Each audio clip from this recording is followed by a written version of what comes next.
Assalamualaikum warahmatullahi wabarakatuh. Innal hamdalillah nahmaduhu wa nasta'inuhu wa nastaghfiruhu wa na'udzu billahi min shururi anfusina wa min sayyiati a'malina. May yahdihillahu fala mudilla lahu wa may yudlil fala hadiya lahu.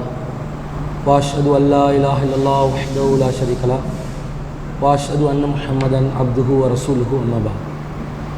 அகிலத்தை படைத்து பரிபாலிக்கக்கூடிய எல்லாம் வல்ல அல்லாஹ்வுக்கே புகழ் அனைத்தும். அல்லாஹ்வின் சத்திய தூதர் எம்முயிரிலும் மேலான கண்மணி நாயகம் ஸல்லல்லாஹு அலைஹி வஸல்லம் அவர்கள் மீதும் அன்னவர்களை பின்பற்றி வாழக்கூடிய அனைத்து முஸ்லிம்கள் மீதும் எல்லாம் வல்ல அல்லாஹ்வின் கருணையும் சாந்தியும் என்னென்னும் நிலட்டுமாக. அன்பிற்குரிய எல்லாம் வல்ல அல்லாஹ்வின் நல்லடியார்களே, சிலோன் தௌஹீத் ஜமாத் மாளிகாவத்தை கிளையூடாக ஏற்பாடு செய்யப்பட்டிருக்கக்கூடிய ரமலான் மாதத்தில் பெண்களுக்கான விசேட தர்பியா நிகழ்ச்சியிலே தஃப்சீர் வகுப்பில் நாங்கள் அமர்ந்திருக்கிறோம்.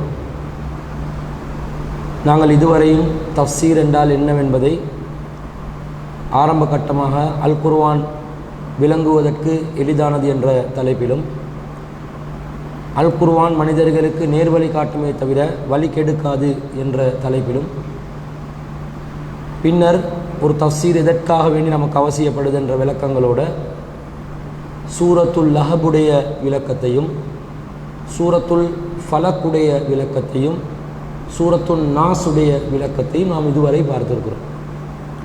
இன்றைய தினம் சூரத்துல் இஹ்லாஸுடைய விளக்க உரையை நாம் பார்க்க வேண்டும். சூரத்துல் இஹ்லாஸ் என்றால் உங்களுக்கு தெரியும், திருக்குர்ஆனில் 112வது அத்தியாயம். இஹ்லாஸ் என்ற வார்த்தைக்கு உள தூய்மை, மன தூய்மை என்று அர்த்தம். அப்போ உள தூய்மை, மன தூய்மை என்று சொன்னால், இந்த உலகத்தில் ஒரே ஒரு கடவுளை மாத்திரம் ஏற்றுக்கொள்வதனால், மூட நம்பிக்கைகளிலிருந்து விடுபடுவதனால், இறைவனுக்கு இணை கற்பித்தல் என்ற அந்த கொடிய பாவத்திலிருந்து நாங்கள் விடுபடுவதனால் நம்முடைய உள்ளத்தை நாம் தூய்மைப்படுத்திக் கொள்வதுதான் சூரத்துல் இஹ்லாஸுடைய அர்த்தம்.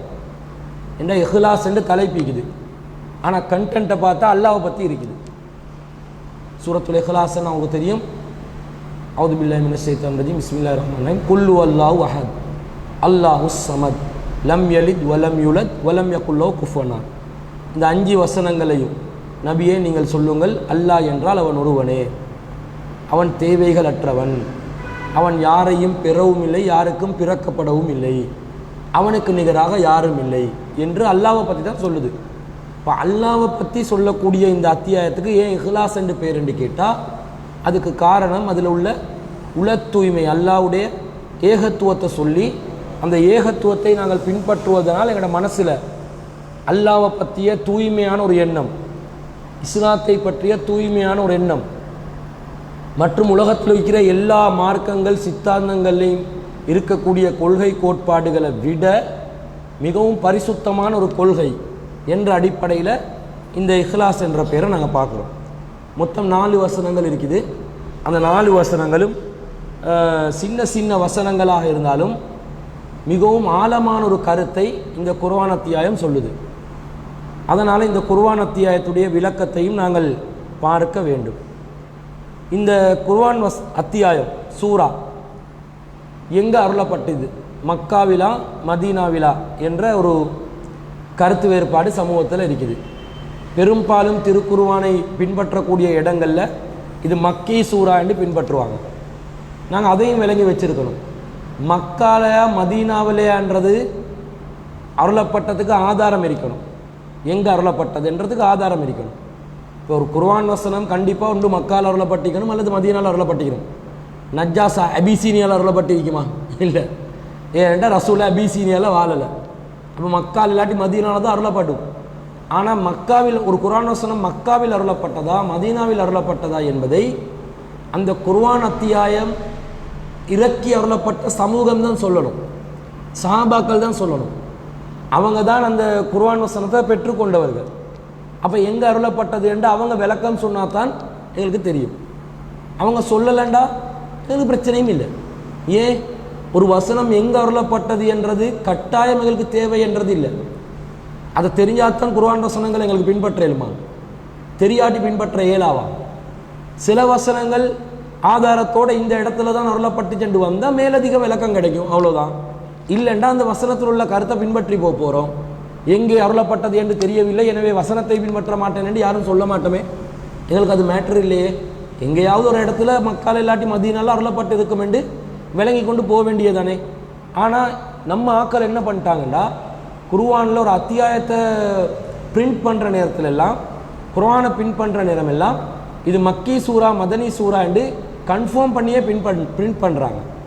அதுக்கு நல்ல ஒரு உதாரணம் தான் இந்த சூரத்துல் இஹ்லாஸ். எங்கே நீங்கள் எந்த தர்ஜுமாக்கள் எந்த குர்ஆன் பிரிண்ட் பண்ணுற அரபு மட்டுமுள்ள குர்ஆனை பிரிண்ட் பண்ணுறதா இருந்தாலும் சூரத்துல் மக்கியா, இது சூரத்துல் மதனியா என்று போடுவாங்க. இப்போ மக்கியா மதனியாண்டு அவங்க போடுறதா இருந்தால் அதுக்கு ஆதாரம் வேணுமா இல்லையா? ஆதாரம் வேணும். ஆனால் இந்த சூரத்துல் இஹ்லாஸ் மக்காவில் அருளப்பட்டது என்பதற்கு ஒரு பலவீனமான ஹதீஸ் தான் இருக்குது. ஒரு முறை முஷ்ரிக்கீன்கள் அன்னல் முஷ்ரிக்கீன காலுல் ரசூலில்லாஹி ஸல்லல்லாஹு அலைஹி வஸல்லம் உன்சுப் லனா ரப்பக, முஷ்ரிக்கீன்கள் ரசூலுல்லாஹ்விடம் வந்து உங்களுடைய இறைவன் யார் என்று எங்களுக்கு விளங்கப்படுத்துங்க என்று சொன்ன நேரத்தில் ஃபஅன்ஸலல்லாஹு குல்லு வல்லாஹு அஹத் என்று சொல்லி அந்த சூரா அருளப்பட்டதாக வருது. ஆனால் இந்த ஹதீஸ் பலவீனமான ஹதீஸ். அப்போ முஷ்ரிக்கீன்களாக இருந்தால் மக்கால தானே முஷ்ரிக்கீன்கள் வாழ்ந்தார்கள், மதீனால வாழ்ந்தது யூதர்களும் கிறிஸ்தவர்களும் தானே. அவங்க முஷ்ரிக்கீன்கள் தான், ஆனால் யூதர்கள் கிறிஸ்தவர்கள், அந்த இனத்தில் யூதர் கிறிஸ்தவ இனம் என்று சொல்லுவோம். ஆனால் மக்கால சிலை வழிபாட்டில் ஈடுபட்டவர்களை முஷ்ரிக்கீன்கள் என்று அழைப்போம். இப்போ முஷ்ரிக்கீன்கள் கேட்டதனால இது மக்கால் அருளப்பட்டதாகத்தான் பெரும்பாலான விரிவுரையாளர்கள், குர்ஆன் மொழிபெயர்ப்பாளர்கள், குர்ஆனை பிரிண்ட் பண்ணக்கூடிய நிறுவனங்கள் போட்டிருக்கிறாங்க. ஆனால் இந்த ஹதீஸ் பலவீனமான ஹதீஸ் ஒன்றை வச்சு எங்களுக்கு இந்த முடிவுக்கு வரையலாம். பலவீனமான ஹதீஸை வந்து ரசூலா சொன்னாங்களா இல்லையாண்டு சந்தேகம், இந்த சம்பவம் நடந்துச்சா இல்லையாண்டு சந்தேகம். எப்போ சந்தேகம் இருக்குமோ அதை எங்களுக்கு பின்பற்ற இயலுமா? பின்பற்ற இயலாது. சந்தேகமான விஷயத்தை நாங்கள் பின்பற்றக்கூடாது. இப்போ இந்த குர்ஆன் அத்தியாயம் மக்கால தான் அருளப்பட்டு சொல்லி சில பேர் என்ன சொல்கிறாங்கன்னா, அந்த வசனங்களுடைய நடையை பார்த்து சின்ன சின்ன வசனங்கள், திருக்குர்ஆனில் வரக்கூடிய சிறிய சூறாக்கள் மக்காவில் அருளப்பட்டது, பெரிய சூறாக்கள் மதீனாவில் அருளப்பட்டதுன்னு பிரிக்கிறாங்க. அப்படி பிரித்தாலும் சில சிறிய சூறாக்கள் மதீனாவில் அருளப்பட்டிருக்குது, அந்த கேட்டகரி மிஸ் ஆகுது. அதனால் ஆதாரம் சில பெரிய சூறாக்கள் மக்காலையும் அருளப்பட்டிருக்குது, அதனால் அதை ஆதாரமாக வச்சு எங்களுக்கு வந்து என்ன செய்யலாது, இது மக்கியா மதனியாண்டு முடிவு செய்ய முடியாது. அப்போ இந்த இஹ்லாஸ் என்ற அத்தியாயம் மக்காலையா மதீனாலையான்றதுக்கு எந்த ஆதாரமும் இல்லை. அது எங்கே அருளப்பட்டிருந்தாலும் ஏதாவது ரெண்டில் ஒரு ஊரில் தான் அருளப்பட்டிருக்கும், எங்களுக்கு கருத்து தான் முக்கியம் என்று நாங்கள் முடிவு செய்யணும். அடுத்தது குர்ஆனில் பல சூறாக்களுக்கு பல சிறப்புகள் வரும். எல்லா சூறாக்களுக்கும் சிறப்புகள் எழுதி வச்சுருப்பாங்க. சூறாக்களின் சிறப்பு, இந்த மன்சிலன்னு ஒரு கிதாபை வச்சுருப்பாங்க, சின்ன புத்தகம் உண்டு மஞ்சள் கலரில். அந்த மன்சில் இப்போ கலர் மாற்றினாங்களோ தெரியா, அந்த மன்சில் என்ற புக்கில் ஒவ்வொரு சூறாவையும் போட்டு அந்த சூறாவுடைய சிறப்புகள் என்று போட்டு இருப்பாங்க. அது எல்லாமே பெரும்பாலானவைகள் பலவீனமான ஹதீஸ்கள். சிலதுகளுக்கு ஹதீஸே இல்லை, சும்மா கண்டனிண்டமாக என்ன செய்கிறாங்க போடுறாங்க. இப்போ சிறப்புகள் என்று குர்ஆன் வசனங்களுக்கு வந்தால் கண்டிப்பாக நாங்கள் அது ரசூலா சொன்னாங்களா இல்லையாண்டு ஆய்வு செஞ்சுட்டு தான் முடிவு செய்யணும். ஏனென்றால் ஒவ்வொருத்தரும் அவங்களோட இஷ்டத்துக்கு என்ன செஞ்சிருக்கிறாங்க, குர்ஆன் வசனங்களுக்கு சிறப்புகள் எழுதியிருக்கிறாங்க. அதெல்லாம் அவங்களோட மனித கருத்துக்கள் எல்லாம் இஸ்லாம் ஆகாது. அல்லாஹ் ரசூலோட சொன்னால் தான் அது மார்க்கமாகும். அல்லாஹ் ரசூலை தாண்டி யாருக்கும் இதில் இந்த சிறப்பு இருக்குதுன்னு சொல்லலாம். காரணம் அது மறைவான ஞானத்தில் உள்ளது தானே. அல்லாஹ் தானே சொல்லணும் இதுக்கு இந்த சிறப்பு இருக்குது, சூரத்துல் ஃபாத்தியாக்கு நோய் நிவாரணம் இருக்குது என்று ரசூலா தான் சொன்னாங்க. அது ரசூலா சொன்னதாக ஆதாரம் இருக்குது, எனவே ஏற்றுக்கொள்வோம். குல்லாவுது பி ரப்பில் ஃபலக், குல்லாவுது பி ரப்பின்னாஸ், ஃபலக் நாஸ் என்ற அத்தியாயங்கள் நம்மளை வந்து பாதுகாக்கக்கூடிய அத்தியாயங்கள், முஅவ்விதத்தைன் என்று ரசூலா சொன்னாங்க. சொன்னால் ஆதாரம் இருந்தால் அறிவிப்பாளர்கள் நம்பகமானவர்களாக இருந்தால் ஏற்றுக்கொள்வோம். அப்போ அப்படி இல்லாமல் நானோ நீங்களோ என்ன செய்யலாது, முடிவு செய்யலாது. மன்சில் என்றதை ஜக்கரியா மௌலானா என்று சொல்லக்கூடிய தப்லீக் ஜமாத்துடைய ஒரு முக்கியமான ஷேகுல் ஹதீஸ் என்று அவரை வர்ணிப்பார்கள். அவர் எழுதின அவருடைய கருத்து உள்ளடக்கப்பட்ட ஒரு புத்தகம். அவருடைய குடும்பம் இந்த அத்தியாயங்களை இந்த ஓதினதனால் அவங்களோட அனுபவத்தில் அவங்க கண்ட சிறப்புகள் என்று தான் அவங்க சொல்கிறாங்க. ஜக்கரியா மௌலானா அவர்கள் ஷேகுல் ஹதீஸாக இருந்துட்டு போட்டும், எங்களுக்கு பிரச்சனை இல்லை. ஆனால் அதனால் அந்த அத்தியாயங்களுக்கு அவர் சிறப்பு கொடுக்க இயலாது. அல்லாவுடைய தூதருடைய அந்தஸ்துக்கு அவரை கொண்டு போகலாது. அவர் அல்லாவுடைய அடிமை தானே, தூதர் இல்லையே. தூதர்களும் அடிமைகள் தான். தூதர்களுக்கு வஹி வரும், ஏனைய அடிமைகளுக்கு வஹி வராது. அப்போ இவருக்கு வகி வருமா இந்த சிறப்பென்று சொல்ல? எனக்கும் சொல்லலாம், உங்களுக்கும் சொல்லலாம், அல்லாவுடைய தூதர் அல்லாத யாருக்கும் சொல்லலாம், சஹாபாக்களுக்கும் சொல்லலாம். இந்த அத்தியாயத்தில் இந்த சிறப்பு இருக்குதுன்னு சஹாபாக்கள் இந்த அத்தியாயத்துக்கு இந்த சிறப்பென்று சொன்னால் அது ரசூலா கிட்ட வந்து டபுள் செக் பண்ணிக்கொள்ளணும். ரசூலா அதை அங்கீகரித்தால் தான் அது உண்டு. அங்கீகரிக்கவில்லை என்றால் அந்த சிறப்பு இல்லைன்றது பொதுவான ஒரு அடிப்படை உசூல். அதையும் நாங்கள் விளங்கிக் கொள்ளணும். ஆனால் சூரத்துல் இஹ்லாஸுக்கு நிறைய சிறப்புகள் உள்ளதாக ஹதீஸுகள் வருது. அதில் ஒரு சில ஹதீஸுகளை நாங்கள் பார்ப்போம். ரசூல் ஸல்லல்லாஹு அலைஹி வஸல்லம் ஒரு மனிதரை ஒரு வேலைக்காக வேண்டி அனுப்புகிறாங்க. ஒரு குழுவுக்கு தலைவராக நியமித்து அனுப்புகிறாங்க, படைப்பிரிவுக்கு. பாஸ ரஜுலன் அலா சரியத்தின், ஒரு படைப்பிரிவில் சின்ன ஒரு படைக்காக தளபதியாக அனுப்புகிறாங்க. வக்கான யக்ரவுல் யஸ்ஹாபிஹி ஃபி ஸலாத்திஹிம், அவர் தன்னுடைய தோழர்களுக்கு தொழுகையின் போது ஃபயஹ்திமு பிகுல் ஹுவல்லாஹு அஹத், என்ன குர்ஆன் அத்தியாயத்தை ஓதினாலும் கடைசியில் குல் ஹுவல்லாஹு அஹத் ஓதுவார். அதாவது குல் ஹுவல்லாஹு அஹத் என்ற அத்தியாயத்தை இப்போ அல்லாஹு அக்பர் என்று அல்ஹம்து சூரா ஓதிட்டு பிறகு சின்ன சூறா ஒன்று ஓதிக்கொள்ளலாம், சின்னதோ பெருசோ ஒரு அத்தியாயத்தைகளுக்கு ஓதிக்கொள்ளலாம் தானே. இப்போ உதாரணத்துக்கு அவர் தபாரக் அல்லதி ஓதினார்னு வைங்களே, சூரத்துல் முல்க் தபாரக் அல்லதி பீதில் முல்கு அவ்வாலா குலிஷன் கதிரன் அந்த அத்தியாயத்தை ஃபுல்லாக ஓதிட்டு பிறகு மீண்டும் என்ன செய்வார்? குல்லு அல்லாஹு அஹது அல்லாஹு ஸமத் லம் யலித் வலம் யூலத் வலம் யகுல் லஹு குஃபுவன் அஹத் இப்படி ஓதுவார். அப்போ ரஜஉ தகரு தாலிக லின்னபி ஸல்லல்லாஹு அலைஹி வஸல்லம், அவங்க திரும்பினோடனே ரசூலா கிட்ட போயிட்டு அல்லாஹ்வின் தூதர் இவர் இப்படி செய்கிறாரு, என்னமோ தெரியல, எல்லா சூறாக்கும் பின்னாடி மீண்டும் என்ன செய்கிறாரு? சூரத்துல் இஹ்லாஸை ஓதுறாரு என்று சொன்னோடனே ரசூலா கேட்குறாங்க, ஃபக்கால சலுஉல் ஐயி ஷைஇன் யஸ்னவு தாலிக, அவர்கிட்ட போய் கேளுங்க எதனால் இதை நீங்கள் செய்கிறீங்க என்று கேளுங்க. கேட்டோன்னே அவர் சொல்கிறாரு, ஃபக்கால லி அன்னஹா சிஃபத்துர் ரஹ்மான், அது வந்து ரஹ்மானுடைய சிஃபத்து உள்ளடக்கப்பட்ட ஒரு சூறா, அல்லாஹ்ட பண்புகள் அதில் இருக்குது.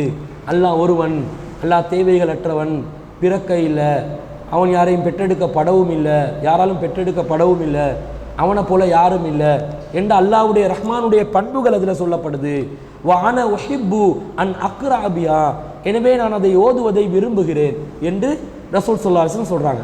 அப்போ அந்த மனிதர் சொல்கிறார். அப்போ ரசூல் ஸல்லல்லாஹு அலைஹி வஸல்லம் சொல்கிறாங்க, அஹ்பிரூஹு, அப்படியா சொல்கிறாரு, அவருக்கு நீங்கள் இதை அறிவித்து விடுங்கள், அன்னல்லாஹ் யுஹிப்புஹு, அல்லாஹ்வும் அவரை விரும்புவதாக சொல்லுங்கள்.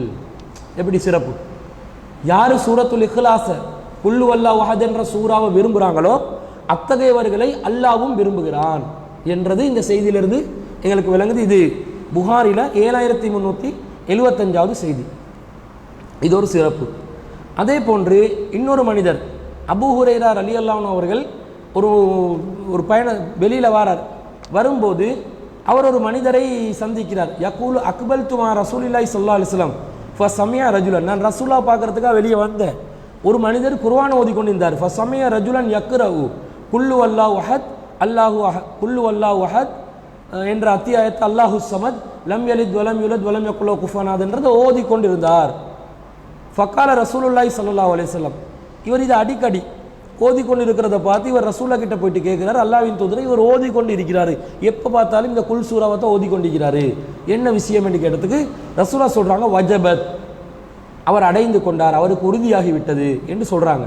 ஃபஸஅல் துஹு மாதா யா ரசூலல்லாஹ், ரசூலா கிட்ட நான் கேட்டேன், அல்லாஹ்வின் தூதர் அவர் எதை அடைந்து கொண்டார் என்று கேட்டேன். அதற்கு ரசூலா சொல்கிறாங்க, அல் ஜன்னா, சொர்க்கத்தை அடைந்து கொண்டார்.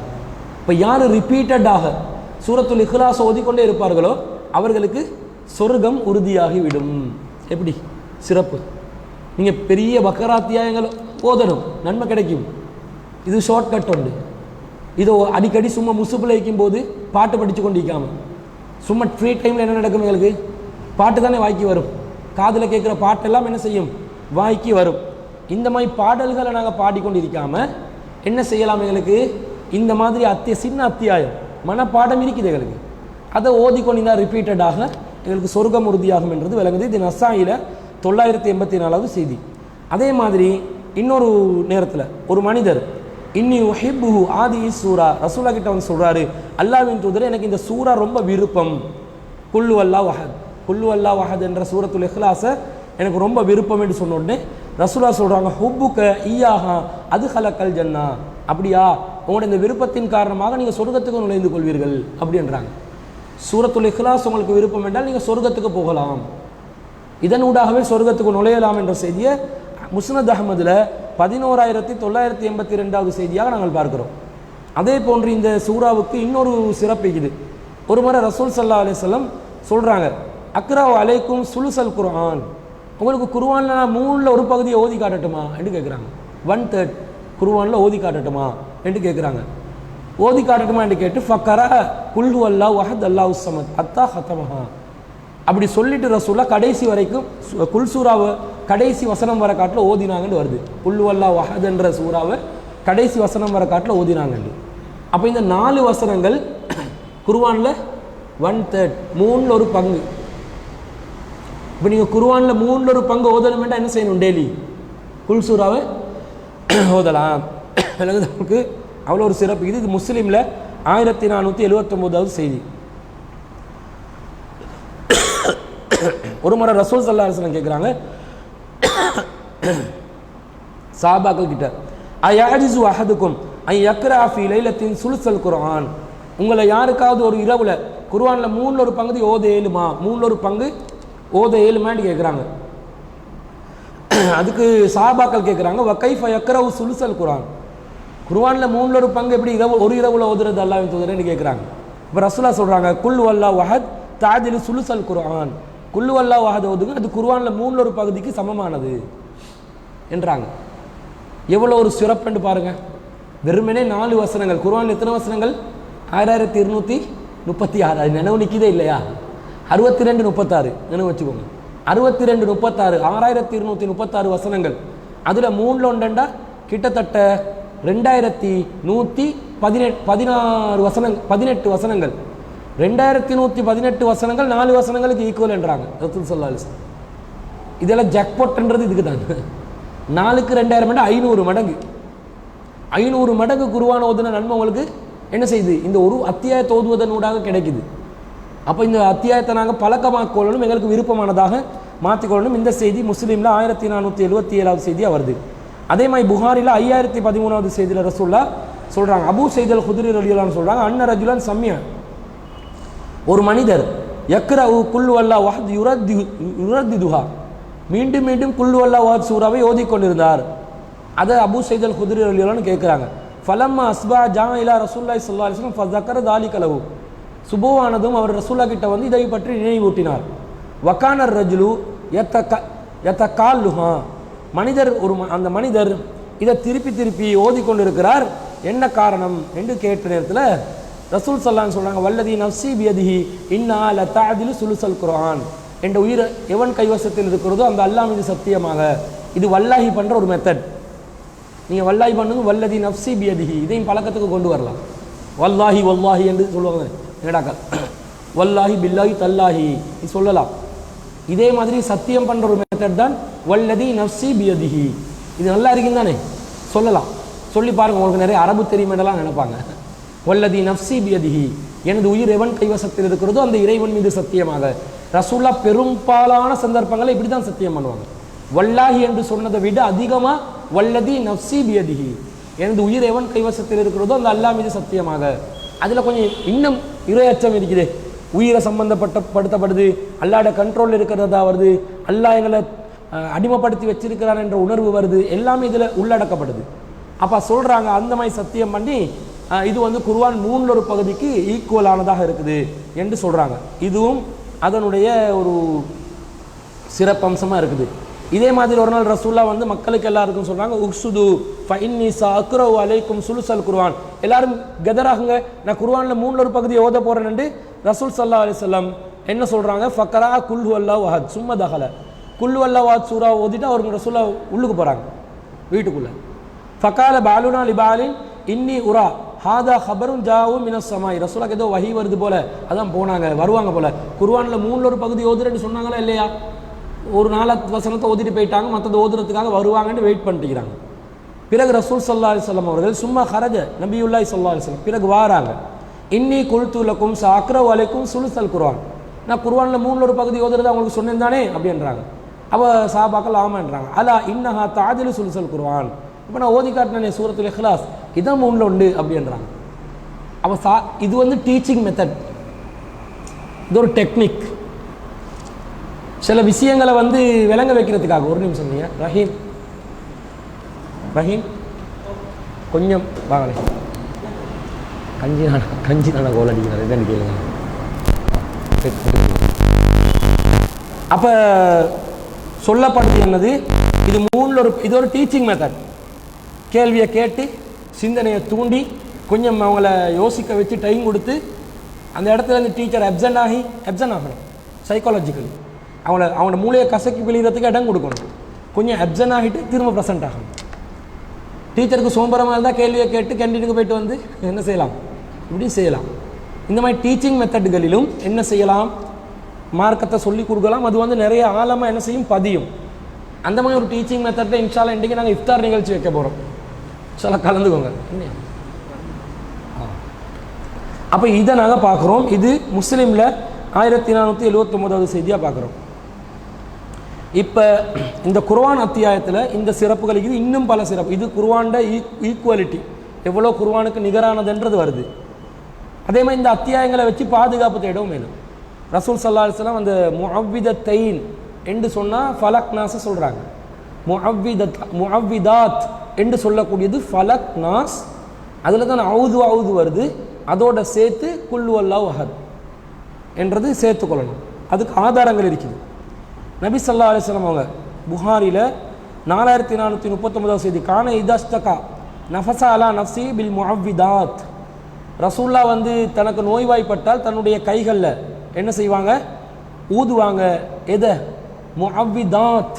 முஅவ்விதத்தைன் என்றா ஃபலக் நாஸ், முஅவ்விதாத் என்றா அதில் இஹ்லாஸும் சேர்ந்து கொள்ளும். முஅவ்விதாத்தை ஓதுவாங்க, ஊதிட்டு ஓதுவாங்க. ஓதிட்டு ஊதுறது இல்லை, ஊதிட்டு ஓதணும். வமஸஹ அன்ஹு பியதிஹி, பிறகு அவர் தன்னுடைய கைகளால் தடவர். ஃபலம்மஸ்தகா வஜஹுல்லதி துவஃபிய ஃபீஹி, ரசூலா எப்போ வந்து நோய்வாய்ப்பட்டு மௌத்தா போகிறதுக்கு காரணமாக இருந்தாங்களோ அந்த நேரத்தில் தஃபிக்து அன்ஃபிசு அலா நஃப்ஸி பில் முஅவ்விதாத், நான் வந்து ரசூலாக்கு முஅவ்விதாத் ஓதி ஏண்ட கையில் ஓதி ரசூலோட மேலே தடவினேன். எங்களுக்கு நோய்வாய்ப்பட்டால் எங்களுக்கு ஃபிட் இருந்தால், அவரால் ஓதி கொடுறதுக்கு ஃபிட் இருந்தால் ஓதி மேலே ஊதிட்டு ஓதலாம். எங்களோட மேலே ஓதிட்டு ஊதலாம். ஊதி ரெண்டும் கிட்ட வருது. அதே மாதிரி இன்னொருத்தருக்கு நோய்வாய்ப்பட்டால் ஊதிட்டு அவர்கிட்ட மேலே என்ன செய்யலாம், ஓதலாம். ஓதிட்டு தடவலாம். அப்போ இதை நெருங்கிய உறவுக்காரர்கள் தான் செய்யணும். இதை நாங்கள் பார்த்துக்கிறோம். இது புகானில் வருது. அடுத்தது நபி ஸல்லல்லாஹு அலைஹி வஸல்லம் அன்ன ரசூலுல்லாஹி ஸல்லல்லாஹு அலைஹி வஸல்லம் கான இதஸ்தகா யக்ரா அலா நஃப்ஸி பி முஅவ்விதாத் வ யுன்ஃபிசு ஃபலம்மஸ்தத்த வஜஹு குன்து அக்ரா அலைஹி. அதே செய்தி தான் இது புகாரில் 5016 வருது. அப்போ முஅவ்விதாத் என்ற அத்தியாயங்களை இந்த மாதிரி ஓதணும். நோய்வாய்ப்பட்டால் ஓதிக்கொள்ளணும். எங்களோட இறையச்சத்தை பொறுத்து தான் நோய் நிவாரணம் கிடைக்கும். நாங்களே அறக்குறை இறையச்சம் அறக்குறை ஈமானில் இருந்து கொண்டு ஊதி தடவினோடனே உடனடியாக எங்களுக்கு நோய் நிவாரணம் கிடைக்கும் என்று எதிர்பார்க்கலாம். நோய் நிவாரணம் என்றது என்னென்று விளங்கிக்கோங்களே. ஃபஸ்ட்டுக்கு சில பேர் ஓதுவாங்க, அத்தியாயங்களை ஓதி தடவி கொள்வாங்க. சோமாகுமா? சோமாவாது. அப்போ இந்த அத்தியாயத்துக்கு அந்த சிறப்பு இல்லையா என்ற கேள்வி வரும். உங்களுக்கு அந்த டவுட் வருதா? இப்போ என்ன கேள்வி, இப்போ என்ன செய்கிறீங்க? சில நேரம் குர்ஆன் அத்தியாயங்களை ஊதி தடவுறீங்க. ஊதின்னு தானே பழவிக்குது. இப்போ ஊதின்னு மாறும்போது குழம்புது. ஊதி தடவு பழக்கம். ஆனால் நிவாரணம் கிடைக்குது. சரியான மிக்ரேனாக இருக்குது. ஊதுறோம், நிவாரணம் கிடைக்கல. கேன்சர் நோயாளி, அவரும் நோயாளி தானே. புல் சூறாவை ஓதுறாரு. அவருக்கும் என்ன செய்யலை, நிவாரணம் கிடைக்கல. இப்போ இதுக்கு நிவாரணம் இல்லைன்றாகுமா? ஏன் நிவாரணம் இருக்கிறதுனால தானே ஊத சொல்கிறாங்க. நிவாரணம் இல்லைன்னு ஆகுமா? என்ன பதில் சொல்லுங்க பாப்போம். உங்களோட மூளையை கசக்கி புளிங்க பாப்போம். பசங்க கேபினெட்டுக்குள்ளே வைக்கக்கூடாது, மூளையை யூஸ் பண்ணணும். பிராண்ட் நியூவாக மூளை வைக்கக்கூடாது. பிராண்ட் நியூவாக எல்லாம் இருக்கலாம், மூளை மட்டும் இருக்கக்கூடாது. மூளை வந்து ஃபுல்லாக ஒர்க் பண்ணணும், பட்டி அடிக்கணும் மூளையை. அப்போ தான் அது ஃப்ரெஷ்ஷாக வேலை செய்யும்.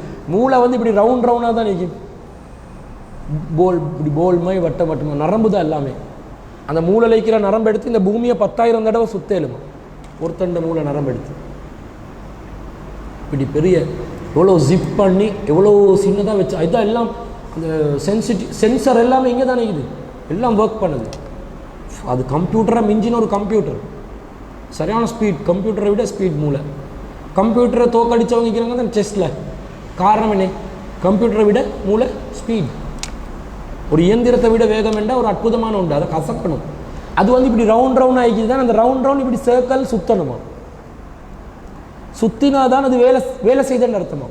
எங்கடாக்கல்ல ஃப்ரிட்ஜில் வச்ச மாதிரி கல்லாவிக்குது. கல்லாவிக்கிறதுனால சுத்துது இல்லை. நிறைய பேருக்கு சளி பிடிச்சிக்குதானே, அந்த சளி மூளையும் கட்டி மூளை சளி அதை அப்படியே இறுக்கி வச்சு மல்லக்கடை பிடிச்சி அதை சுத்த வைக்கணும். சுத்த வைக்கிறதுக்கு நல்ல ரத்த ஓட்டம் வேணும், நல்ல என்ன செய்யணும், மூளைக்கு வந்து ரத்தம் கொடுக்கணும். இந்த சைனாக்காரன் எல்லாம் என்ன பண்ணுவானுடா, ஜப்பான்காரன்டா ஒரு நாளைக்கு அரை மணித்தியாலும் தலையால் நின்று கொள்வாங்க. எங்களுக்கு தலையால் நிற்கிறதுக்கு உடம்பு பாரமே, நின்றா கொட்டல் எல்லாம் வெளியே வந்துடும். நின்று அந்த பொம்பளைலாம் இருந்தால் ஆம்பளைலாம் இருந்தாலும் நிற்கலாம் தானே, அவங்களோட வீட்டுக்குள்ளே கட்டில் ஏறி களை தொடச்சி கொள்ளாதீங்க போய்ட்டு, அதுக்கு நான் பொறுப்பு இல்லை. நீங்கள் வௌவால் மாதிரி தொங்குறதா இருந்தால் எங்கேயாவது தொங்கி கொண்டு தலை மூளைக்கு ரத்தம் வரணும். குறைஞ்சபட்சம் சுஜூதில் நல்ல வழிமுறை சுஜூதில் இருக்கிறது, பேலன்ஸான செய்யும் ரத்தம் போகும். அரை மணித்தியாலம் ரத்தம் போகும், அந்த கண்ணு வந்து செவக்கணும், அந்த அளவுக்கு ரத்தம் வரணும். அதோட கொஞ்சம் அப்படி நடக்கக்கூடாது எலும்பி. அரை மணித்தியாலம் இருக்க கஷ்டம். நான் A லெவல் செய்கிறனால நான் டெய்லி இருப்பேன் அரை மணித்தியாலம். இப்படி மெமரி பவர்னா எப்படி தெரியுமா, A லெவல். ஸோ மனப்பாடம், சிலபஸே மனப்பாடம். எவன் கேட்டாலும் நான் மனப்பாடத்திலே சிலபஸை சொல்லுவேன். எக்கனாமிக்ஸ் எல்லாம் சிலபஸ் மனப்பாடம். எனக்கு அக்கௌண்ட்ஸ் மனப்பாடமாக்கிற செய்யத்தானே வேணும். பிஸ்னஸ் ஸ்டடீஸும் எக்கனாமிக்ஸ், நான் காமர்ஸ் தானே செஞ்சேன், மனப்பாடத்தில் சொல்லுவேன். கடும் ரிசல்ட்ஸ் அதில். அப்படி வேலை செய்யும் மெமரி பவர் கூடும். அப்போ அந்த மெமரி அப்படி இருந்துட்டு அரை மணித்தியாலத்துக்கு போகிறோம் என்ன செய்யணும்னா தண்ணி குடிக்கணும். நல்லா நடக்கக்கூடாது எலும்பி. ஒரு கிளாஸ் தண்ணியை குடித்து கொஞ்சம் ரிலாக்ஸ் ஆகி அந்த இறங்கின ரத்தமெல்லாம் திரும்ப நார்மல் ஆகிறதுக்கு விட்டுட்டு அதுக்கப்புறம் எங்களோட வேலை செய்யணும். அடுத்தது கொட்டுக்கொலை, வல்லரி தின்னணும் அதிகமாக. கொட்டுக்கொலை இருக்குதே, நீங்கள் இப்போ படித்து முடிஞ்சு நாங்கள் இப்போ குடும்பத்தோடு இருக்கிற வேண்டி மெமரி மூளையை யூஸ் பண்ணாமல் வைக்கலாவே. மூளை யூஸ் பண்ணாமல் எரும மாடு தான் வைக்கும். மனுஷன் இருக்கணுமே, நல்ல அழகான டிசிஷன்ஸ் எடுக்க வேண்டி வரும். குடும்பங்களில் சரியான தீர்மானங்கள், மாறுக்கறிவு, குர்ஆன் பாடமாக கேட்குது, அதீச பாடமாக கேட்குது, எவ்வளோ வேலை இருக்குது எங்களுக்கு. மூளையை கசக்க பிழிக்கிறதா இருந்தால் மெமரி பவர் தேவை. அதுக்கு கொட்டுக்களை வல்லரி கூட தின்னணும். அப்போ உங்களோட சாப்பாட்டில் அதை மேக்சிமம் என்ன செய்யணும், பயன்படுத்தி கொள்ளணும். கீரை ஜாதிகள் திண்டா உடம்புக்கு ஆரோக்கியம். வல்லரியை தின்னீங்க, வல்லரி தானே கொட்டுக்கொலை, வல்லரியை திண்டா உடம்புக்கு என்ன செய்யும், மெமரி பவர் கூடும். அடுத்ததாக நீங்கள் என்ன பண்ணணும் வேண்டாம், உங்களோட மெமரியை வளர்க்குறதுக்கு சொல்லித்தாரேன். இஷ்டமெண்டா செய்யுங்க, கஷ்டமெண்டா விடுங்க. இந்த குர்ஆன் ஹதீஸ் இல்லை. இந்த கொட்டுக்கொலை வந்து ஒரு பிழையை எடுத்து, ஒரு செடி எடுத்து அதை கொண்டாந்து என்ன செய்யணும், மரமாக செடியாது, ஒரு செடி எடுத்து ஒரு வாசில் வச்சு அதை வீட்டில் வச்சிடணும். பூ மரம் வைக்கிற மாதிரி வல்லரி மரத்தையும் வச்சிடணும். எல்லாம் பட் மரங்கள் இருக்குது தானே, அதால் வந்து ஒரு வேவ் ஒன்று வருது, ஒரு கதிர் ஒன்று வெளியாகுது. அது மெமரிக்கு தேவை. வீட்டில் இருக்கிற இப்போ நீங்கள் உங்களோட வீட்டில் நோய்பட்டால் கிருமிகள் நசுக்கிறதுக்கு ஒவ்வொரு வழி பண்ணுவீங்க தானே, டேப்லெட்ஸில் தான் பண்ணுவீங்க. இது இயற்கையானது. இதுகளை செஞ்சீங்கன்றாலும் என்ன செய்யும், உங்களோட அந்த கிருமிகளை நசுக்கிறதுக்கு நீங்கள் எப்படி செடிகள் வைப்பீங்களோ அந்த மாதிரி வல்லரியை வச்சிங்கண்டா அது உங்கள் தேவைக்கு சாப்பிட்டும் கொள்ளலாம். உங்களோட மெமரியை கூட்டுறதுக்குரிய ரேஸ் அதுலேருந்து வெளியாகும். அந்த ரேஸ், அந்த கதிர்கள் உங்களோட உடம்புக்கு வந்து நல்ல ஆரோக்கியமானதாக அமையும். மெமரிக்கு ஸ்பெஷலாக தேவைண்டிக்குது. இதுகளை செஞ்சு கொண்டால் மெமரி பவர் என்ன செய்யும், கூடும். அதை நாங்கள் பயன்படுத்தி கொள்ளணும். இப்போ நான் கேட்ட கேள்வி என்ன, மூளையை கசக்கி புளிக்க சொன்னேன், என்னது? இல்லை, மெமரி வேலை செய்யுது உம்மாட. மற்றவங்க யோசிக்கிறாங்க, கேள்வியே மறந்துடுச்சு. மெமரியை பற்றி பேசி எங்கள்ட மெமரி லொஸ் ஆகிடுச்சு. இப்போ அந்த துவா கபூலாவமைக்குதுன்னா என்ன காரணம் என்றது முதல்ல விளங்கணும். நிவாரணம் கிடைக்கிறதா வருது.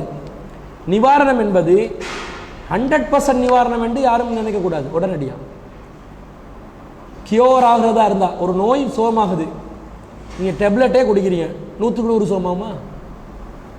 100க்கு 100 சோமாமான்னு கேட்குறேன். இன்றைக்கு டாக்டர்ஸ்மார்கள் எல்லாம் பெரும்பாலான கள்ளப்பயல்கள் கொடுக்குறது பெயின் கில்லர் தான் கொடுக்குறான், மருந்தாக கொடுக்குறான். நீங்கள் தலைவலியன்னு போவீங்க, பெயின் கில்லர். முட்டு வலியன்னு போவீங்க, பெயின் கில்லர். பல்லு வலியன்னு போவீங்க, பெயின் கில்லர். எல்லா வலிக்கும் பெயின் கில்லர். நீ பெயின் கில்லர் எப்போ தரணும்? சரி, பல்ல புடுங்க போகிறாய், பெயின் கில்லர் தந்தால் பரவாயில்லை. நோவு விளங்காமிக்கணும், மறுக்கணும். இது எல்லாத்துக்கும் பெயின் கில்லர் தான். நீங்கள் மெடிசின் எடுத்தால், டாக்டர் தந்தால் சும்மா அப்படியே வந்து கண்மூடித்தனமாக அதை எடுத்து குடிச்சிடாதீங்க. நீங்கள் MBBS இல்லை தான், நீங்கள் master of medicine and bachelor of medicine and bachelor of சயின்ஸா, நீங்கள் எம்பிபிஎஸ்ஸா, நீங்கள் மருந்தை பற்றி ஆராய்ச்சி செஞ்ச. ஆனால் குறைந்தபட்சம் உங்களுக்கு அறிவு இருக்கணுமா இல்லையா? எதை பற்றி? எடுக்கிற மருந்து என்ன பாருங்க, டைப் பண்ணி. இன்றைக்கு தானே கூகுள்காரி எங்களுக்கெல்லாம் சொல்லித்தாரா. கூகுளிக்காரி ஒருத்தர் ஈக்கிறாவே, அவகிட்ட எதை கேட்டாலும் சொல்லி தருவான். தெரியாத நிறைய விஷயம் தெரியாதது தெரியாண்டுவா, நோ கமெண்ட்ஸ் அண்டுவா. அவகிட்ட கேட்டால் அவள் சொல்லுவா, தேடி பார்த்தா இது வந்து பெயின் கில்லரா இல்லையா? பெயின் கில்லர் தான் நிறைய கொடுக்குறாங்க. நிவாரணம் என்பது 100க்கு 100 என்றது இல்லை. எப்பயும் அளவிக்குது. 1% கிடைச்சாலும் நிவாரணம் தான், 100% கிடைச்சாலும் நிவாரணம் தான். வேரியபிள், அது வித்தியாசமாகும், கூடும் குறையும். அதே மாதிரி சூரத்துல் இஹ்லாஸ் நோய் நிவாரணமாக வந்த அத்தியாயத்தை போட்டோடனே நிவாரணமாகணும் என்றது நிவாரணம் கிடைக்கும். சில பேருடைய ஈமாண்ட அளவுக்கு 10%, சில பேருடைய ஈமாண்ட அளவுக்கு 90%, சில பேருடைய ஈமாண்ட அளவுக்கு அரை தசம் 5. ஒன்றுமே பண்ண மாட்டான், இதை மட்டும் ஓதினா ஓதினத்துக்காக ஒரு தசம் 5 நிவாரணம். அல்லாஹ்க்கு தெரியும் எந்த அளவில் எவனுக்கு கொடுக்கணும் என்று. அப்போ நிவாரணம் உண்டு, அளவு கூடும் குறையும். இதான் மூளை கசக்கி பிழிதலுடைய விடை. அடுத்து இந்த சூறாவுடைய சிறப்பு, ஃபஜ்ருடைய முன் சுன்னத்தில் ரசூலா சூரத்துல் இஹ்லாஸ் ஓதுவாங்க. நாங்கள் சுபவுல முன் சுன்னத் தொழுறோம் தானே, அந்த முன் சுன்னத்தில் ஆரம்ப ரக்காத்தில் சூரத்துல் காஃபிரூன், 2வது ரக்காத்தில் சூரத்துல் இஹ்லாஸ். இதுதான் ரசூலாவுடைய சுன்னத்து. இது புகாரில் கரா ரக்காத்தில் ஃபஜ்ரி குல் யா அய்யுஹல் காஃபிரூன் வ குல் வல்லாஹு அஹத். இது முஸ்லீமில் 1316வது செய்தி. அதே மாதிரி மஹ்ரிபுடைய பின் சுன்னத்தில், மஹ்ரிபுக்கு பின் சுன்னத்தானே வலியுறுத்தப்பட்டது, முன் சுன்னத் விரும்பினா தொலை சொல்கிறாங்க ரசூலா. அதுலேயும் யக்ராவு ஃபிர் ரக்காத்தைனி பாதல் மஹ்ரிபி ஃபிர் ரக்காத்தைனி கபில் ஃபஜ்ரி குல் யா அய்யுஹல் காஃபிரூன் வ குல் வல்லாஹு அஹத். மஹ்ரிபுடைய பின் சுன்னத்தில் முதல் ரக்காத்தில் காஃபிரூன் குல் யா அய்யுஹல் காஃபிரூன், 2வதுல குல் வல்லாஹு அஹத். இது புகார் நசாயில 982. அதே மாதிரி வித்திரில் 3 சூறாக்களை நாங்கள் ஓதுவோம். 3 ரக்காத் தொழுறதா இருந்தால் ரசூல் ஸல்லல்லாஹு அலைஹி வஸல்லம் கான ரசூலுல்லாஹி ஸல்லல்லாஹு அலைஹி வஸல்லம் யக்ரவு ஃபில் வித்ரி, ரசூலா வித்திரில் ஓதுவாங்க. பி சப்பிஹ் இஸ்ம ரப்பிக்கல் அலா, சப்பிஹ் இஸ்ம ரப்பிக்கல் அலா ஓதுவாங்க. 2வது அத்தியாயத்தில் 2வது ரக்காத்தில் வகுல் யா அய்யுஹல் காஃபிரூன், குல் யா அய்யுஹல் காஃபிரூன், 3வதுல வகுல் வல்லாஹு அஹத், குல் வல்லாஹு அஹத். இதுதான் தர்தீப். ரசூல் ஸல்லல்லாஹு அலைஹி வஸல்லம் இப்படி செஞ்சதாக நசாயில 1710 கிட்டத்தட்ட 15 அறிவிப்புகள் வருது. இதே விஷயம் 15 ரிவாயத்துகளில் வருது. அடுத்து ரசூல் ஸல்லல்லாஹு அலைஹி வஸல்லம் ஹஜ்ஜுக்கு போனாலும் ஹஜ்ஜில் மக்காம் இப்ராஹிம் நாங்கள் தவாஃப் செய்வோம். தவாஃபுல் குதூம் செஞ்ச உடனே, அந்த தவாஃப் முடித்த உடனே மக்காமு இப்ராஹிம் இருக்கிற அந்த இடம், மக்காம் இப்ராஹிம்னா அந்த கூடு இல்லை, எங்கடாக்கள் கூடு மக்காம் இப்ராஹிம் ஆக்கி அதில் இப்ராஹிம் நபிடா காலச்சின்னு போய் காலச்சொண்டை வச்சு அதில் எட்டி கொண்டு தான் இப்ராஹிம் நபி கபா செஞ்சு கபா புனர் நிர்மாணம் எட்டி கொண்டு ஒத்த காலில் கொக்குமாய் நின்று கொண்டு காபா செய்யலுமா? ஏல தானே. இவன் இப்ராஹிம் நபியை கொக்கு ஆக்குறான். ஒத்த காலில் நின்றாங்களாம், மற்ற காலில் தூக்கினாங்களாம், காபாவை செஞ்சாங்களாண்டா. கல்லை தூக்கினது யார்? பெயிண்ட் இல்லை, சிமெண்ட்டை பூசினது யார்? சிமெண்ட்டுக்கு பதில் அந்த காலத்தில் இந்த பொருட்கள் எல்லாம் பயன்படுத்தினது யார்? மொத்தத்தை சுற்றி வாரத்துக்கு அந்த ஒத்த காலில் உட்காந்து கொண்டு செய்யலுமா? அது வந்து அடையாளக்கல். அடையாளக்கல் தெரிஞ்ச மயில் கல் வைப்பாங்க.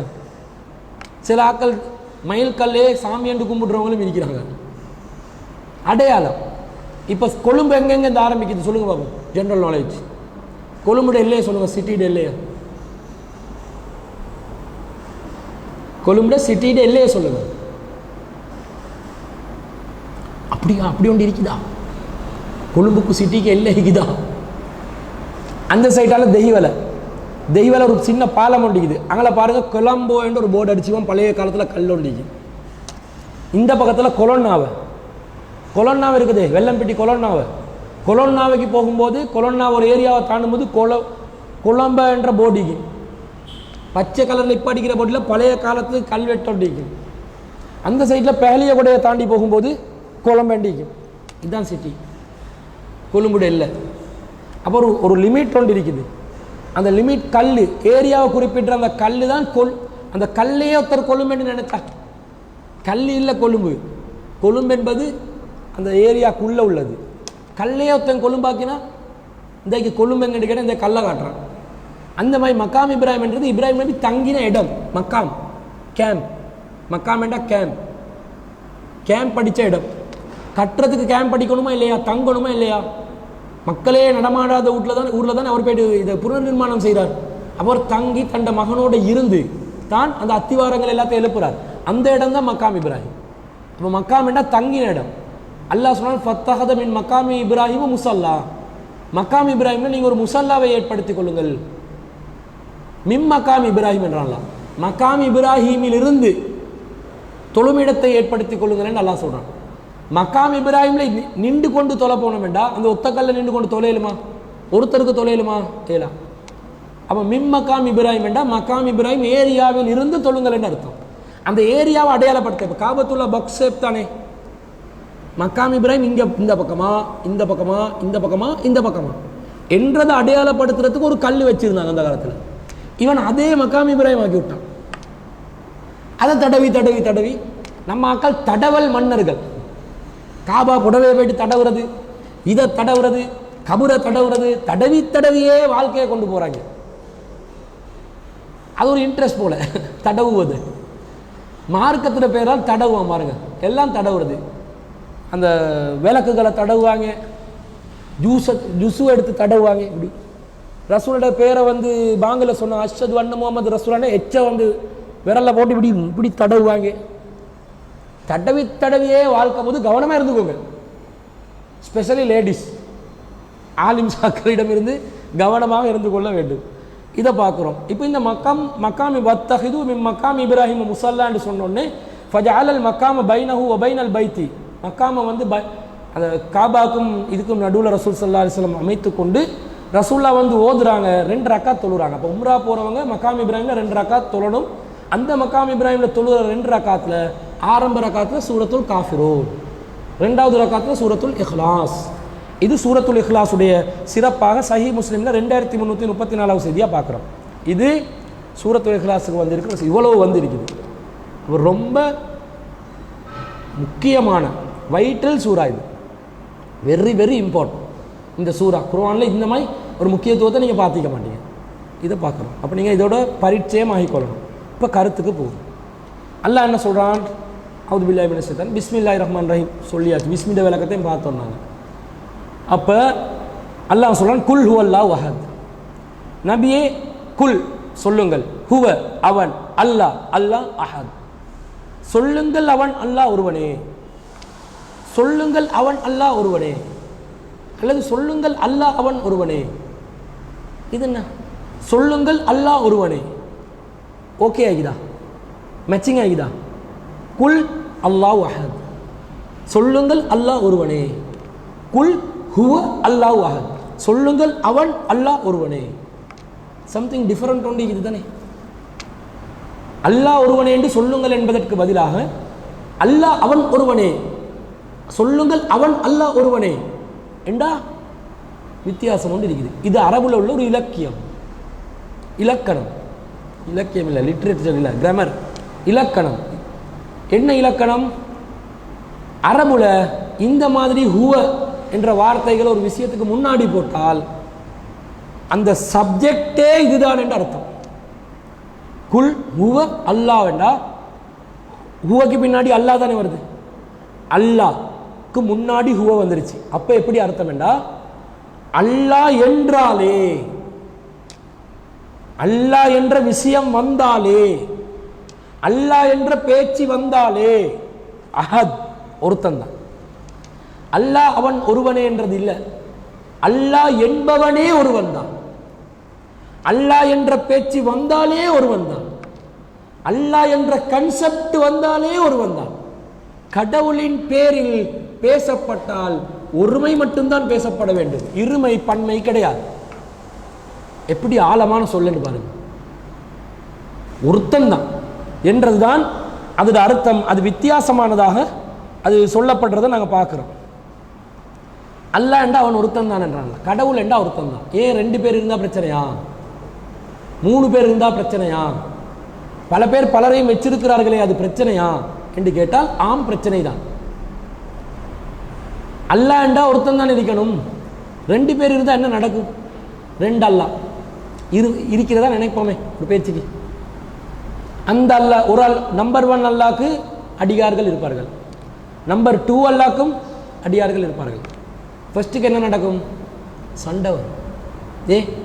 கட்சி 2 கட்சி தானே, அல்லாஹ் ஒருவன் என்றதுக்கு ஒரு கட்சி, அல்லாஹ் இருவன் என்றதுக்கு ஒரு கட்சி. ரெண்டு கட்சியும் அடியார்கள் பக்த கோடிகள் என்ன செய்து கொள்வார்கள்? தங்களுடைய கடவுளை தான் மேலாக மதிப்பார்கள். கடவுள் ஒரு கடவுள் பக்தர்கள் அந்த கடவுளை பெருசா யோசிப்பாங்க. மற்ற கடவுளையும் கடவுளுடைய பக்தர்களையும் கண்டுகொள்ள மாட்டாங்க. அவங்களோட பக்தி இங்கே இருக்குது. அடுத்த கடவுளுடைய பக்தர்களும் அடுத்த கடவுளும் இந்த கடவுளையும் இந்த பக்தர்களையும் கண்டுகொள்ள மாட்டாங்க. சரி, கண்டுகொள்ளாட்டி என்ன பிரச்சனை இருக்குது? அவங்க இருக்க வேண்டியதானே, சும்மா இருக்க மாட்டாங்களே, விமர்சனம் செய்வார்களே. அந்த கடவுளுக்கு என்ன சக்தி, உன் கடவுளுக்கு என்ன சக்தி, உன் கடவுள் பெரியவனா ஏன் கடவுள் பெரியவனா? கடவுள் என்றால் சக்தி வாய்ந்தவனா இருக்கணுமா இல்லையா? இப்போ டெஸ்ட் பண்ணுவாங்க, கடவுள் சக்தி வாய்ந்தவன் டெஸ்ட் பண்ணுவோமா? டெஸ்ட் பண்ணலாம். கடவுள்மார்கள் என்ன செய்வாங்க? ரெண்டு பேரும் ஒரு கிரவுண்டுக்கு வந்து சண்டை போடுவாங்க. அவர் அங்கேருந்து அக்னியை அனுப்ப, இவர் இங்கேருந்து மின்னலாம் அனுப்ப. பார்த்துக்கிறீங்களா? கடவுளுக்கு கதைகளில் காட்டுவாங்க. அவர் அங்கேருந்து ஐஸ் மலையை ஐஸை கொட்ட வைக்க, இவர் இங்கேருந்து ஃபயரை அனுப்ப. ரெண்டு நடுவில் ஆளால் சண்டை போட மாட்டாங்க. அவங்கக்கிட்டேருந்து வெளியாகிற சக்தி தான் சண்டை போடும். கடைசியில் என்ன ஆகுது? நடந்து ஒன்று தோற்று போகும். தோற்று போனால் ஒருத்தர் தானே வெல்லணும். கடவுள் தோற்று போகாமல் இருந்துட்டு வைங்களே, காலம் முழுக்க கடவுள் சண்டை பிடிச்சி கொண்டே வைப்பாங்க. உலகத்தில் வேலை பார்க்குறதுக்கு டைம் இல்லை. ரெண்டு பேரும் ஆளாளுக்கு ஃபயர் அனுப்பி அனுப்பி இருக்க வேண்டியதுதான். இங்கே பக்த கோடிகள் பிரார்த்தனை செய்வாங்க, அதுக்கு கேட்கறதுக்கு அவருக்கு நேரம் கிடைக்காதே. ஏன் சண்டை பிடிச்சி கொண்டு இருக்கிறாரே அவர்? உலகத்தை இயக்க வைக்கணுமே. பூமி சுத்தாது, அப்படி ஸ்தம்பிச்சு நிற்கும். பூமி சுத்தாட்டி நாங்கள்லாம் செத்துருவோம். வேகமாக சுற்றி கொண்டிருக்கிற பூமி நின்று செண்டு வைங்களே, ஃபர்ஸ்ட்டுக்கு என்ன நடக்கும்? நீங்கள் நான் என்னால் மூளை செதறி செத்துருவோம். பூமி சுத்தாமை நிற்கணுமெல்லாம் துவா செஞ்சிடாதீங்க. செத்து போகிறவன் அர்த்தம். ஒரு அவருக்கு 1600 கிலோமீட்டர் வேகத்தில் பூமி சுற்றுது. 1600 கிலோமீட்டர் பெர் ஹவர். நாங்கள் அதிகமாக உலகத்தில் இங்கே பூமியில் ஒரு பைக்கில் போனால் எத்தனை ஸ்பீடில் போகும்? மாப்பிள்ளை முன்னாடி புதிய பைக் வாங்கி ஸ்பீடில் போகிறாங்க, கலர்ஸ் காட்ட. நிறைய பேர் ஆக்சிடென்ட் ஆகுது. எத்தனை ஸ்பீடில் போகாங்க? அது இப்போ வர பைக்கை பாருங்க, இப்படி இப்படி தொங்கிக் கொண்டு ஈப்பா லெவல். இப்போ ஒரு பிரேக் அடித்து அப்படியே போய்ட்டு அடுத்தவண்ட பைக்கில் போய்ட்டு உட்காந்து கொள்வான். அதுக்கேற்ற மாதிரி தான் அந்த ஆபாசமாக தான் பைக்கை டிசைன் பண்ணுறான். ஆபாசத்தை விடுங்களே, ஆபத்து இப்படி தான் போவான். சிலவங்க பாருங்க, உய் ஏண்டுவான், சத்தத்துக்கு எரிச்சலாகி பைக் போவாது. என்ன பண்ணுறானோலேண்டே தெரியலை. இப்போ சில பேர் வந்து உய்யும் இல்லை ஐயும் இல்லை, இந்த ஸ்கூட்டி என்ன ஓட்டுறானோ படுத்துறானோ ஒரு பாடு என்ன அல்லாவே. அதுலேயும் ஸ்பெஷலாக பொம்புலையில் ஓட்ட ஆரம்பிச்சு இந்த ஸ்கூட்டியை. இந்த ரோட் ரூல்ஸ் எல்லாம் என்ன ஆகுதுன்றே தெரியல. ஸ்கூட்டி ஓட்டுறவன் பாருங்க, இப்படி ஏண்டுவான் அப்படி ஏண்டுவான். ஏன்னா அது முறுக்க இழுக்குன்னு தானே, கியரெல்லாம் கிடையாது. கியரை போட்டு உடச்சி நிறுத்தி நிதானமாக ஓட்டுறதும் இல்லை. அது முறுக்கினா ஓடிடும், பிரேக் அடித்தா நின்றுடும். பாரமும் இல்லையா? இப்படி இப்படி இப்படி என்றான் அப்படி என்றான் இப்படி என்றான். வீட்டுக்குள்ளே நடந்து போகிற மாதிரி பைக் ஓட்டுறான் ரோட்டில் பார்க்குறோம். சரி, ஆக வேகமான ஒரு பல்சரில் போகிறான்னு வைங்க, எத்தனை ஸ்பீடில் ஆக போவான்? ஒரு 100 ஸ்பீடில் போவானா? 120 140. எங்களோட கிளை காரணத்தான் இருக்கிறான்.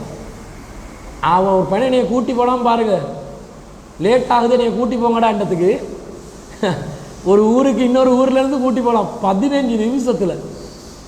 கிட்டத்தட்ட ஒரு நான் நினைக்கிறேன் ஒரு 30 கிலோமீட்டர் மாதிரி 15 நிமிஷத்தில் அள்ளி கொண்டு போனான். என்ன கண்ணை பொத்தி கொண்டு தான் போனேன். போயிட்டு சேர்ந்துட்டோம்டா நிம்மதியன்னு. அந்த ஆள் வந்து பைக் வச்சுக்கா 140 ஸ்பீடில் ஓட்டுவான். அதிகபட்ச ஆபத்து. இது 1600 கிலோமீட்டர் வேகத்தில் ஓடுது. இந்த பூமி நின்றுச்சண்டா திடீரென்று வேகமாக போட்டு சடன் பிரேக் கொண்டு அடித்தோன்னா என்ன ஆகும்? முதல்ல என்ன ஆகும்? அப்படி ஒரு ஷேக்னஸ் வந்து அப்படி பின்னுக்கிக்கிறவங்கெல்லாம் ஜம்ப் ஆகிடுவாங்க. அதுக்கு தான் சீட் பெல்ட் போட சொல்கிறேன். அப்படி அடித்தோடனே இப்படி போயிட்டு சீட் பெல்ட் என்ன செய்யும்? முன்னுக்கு போய்ட்டு இழுத்து இப்படி தள்ளி விட்டுரும். சீட் பெல்ட் போடாதவங்கலாம் கண்ணாடியால் விண்ஸ்க்ரீனால் வெளியே வந்துடுவாங்க கன்ஃபார்ம். அப்போ இப்படிப்பட்ட ஒரு பூமி இயங்குது. அங்கே கடவுள் சண்டை பிடிச்சி கொண்டு இருந்தா அவர் அடுத்த கடவுளில் நெருப்பு போல விளையாடி கொண்டிருக்கிறாரு. இங்கே பக்த கோடிகள் எல்லாம் ஸ்தம்பிச்சு நிற்க, பூமியும் இயங்காமல் இருக்க. ஒரு கடவுளோட கோல் பூமி என்று வச்சா என்ன நடக்கும்? கடவுள் சண்டை போட்டு மிகைக்க பார்ப்பார்கள். ஏண்ட அடியார்கள் என்னோடு என்று அவர்கள் தனியாக பிரிந்து செல்வார்கள். இந்த பூமி வந்து ஒரு அழகான ஒரு யூனிஃபார்மில் தான் இயங்குது. எல்லாமே ஒன்றோட ஒன்று தொடர்பாக இருக்குதா இல்லையா? நான் சொன்னேன் ஏற்கனவே, ஒன்று தன்னுடைய பயண திசையை மாற்றிக்கொண்டாலும் சிக்கல். சில நேரம் எரிக்கற்கள் கூட அது வந்து திசை மாறி போவது கூட பிரச்சனையாகும். ஒரு எரிக்கல் வந்து பூமியிலேருந்து அந்தரத்தில் விழுறது, பூமிக்கு விழாமல் வெட்ட வெளி ஸ்பேஸில் விழுவதற்காக செல்கிறதுன்னு வைங்க, அந்தரம் தானே, அது திசை மாறி பூமிக்கு வந்துச்சேண்டா ஆபத்து தானே. ஒரு எரிக்கல் திசை மாறி பூமிக்கு வருவதே ஆபத்தாக இருக்குது. பூமியை விட 2 மடங்கு எரிக்கற்கள் எல்லாம் இருக்குது. வந்து புரிஞ்சுட்டா அட்ரஸ் இல்லை, எல்லாம் அழிஞ்சு போக வேண்டியதுதான். அப்போ இதெல்லாம் ஒரு நெட்வொர்க், ஒரு அழகான யூனிஃபார்மில் இயங்கக்கூடிய இந்த உலகத்தை 2 பேர் இருந்தால் பஞ்சாயத்து வரும். எல்லாம் சொல்கிறேன், பரவாயில்ல, சும்மா பேசுவோமே. இந்த நாட்டுக்கு 2 ஜனாதிபதி வைப்போமா? மாட்டோம். ஒரு ஸ்கூலுக்கு 2 பிரின்சிபல் வைப்போமா? மாட்டோம். ஒரு குடும்பத்துக்கு 2 வாப்பா,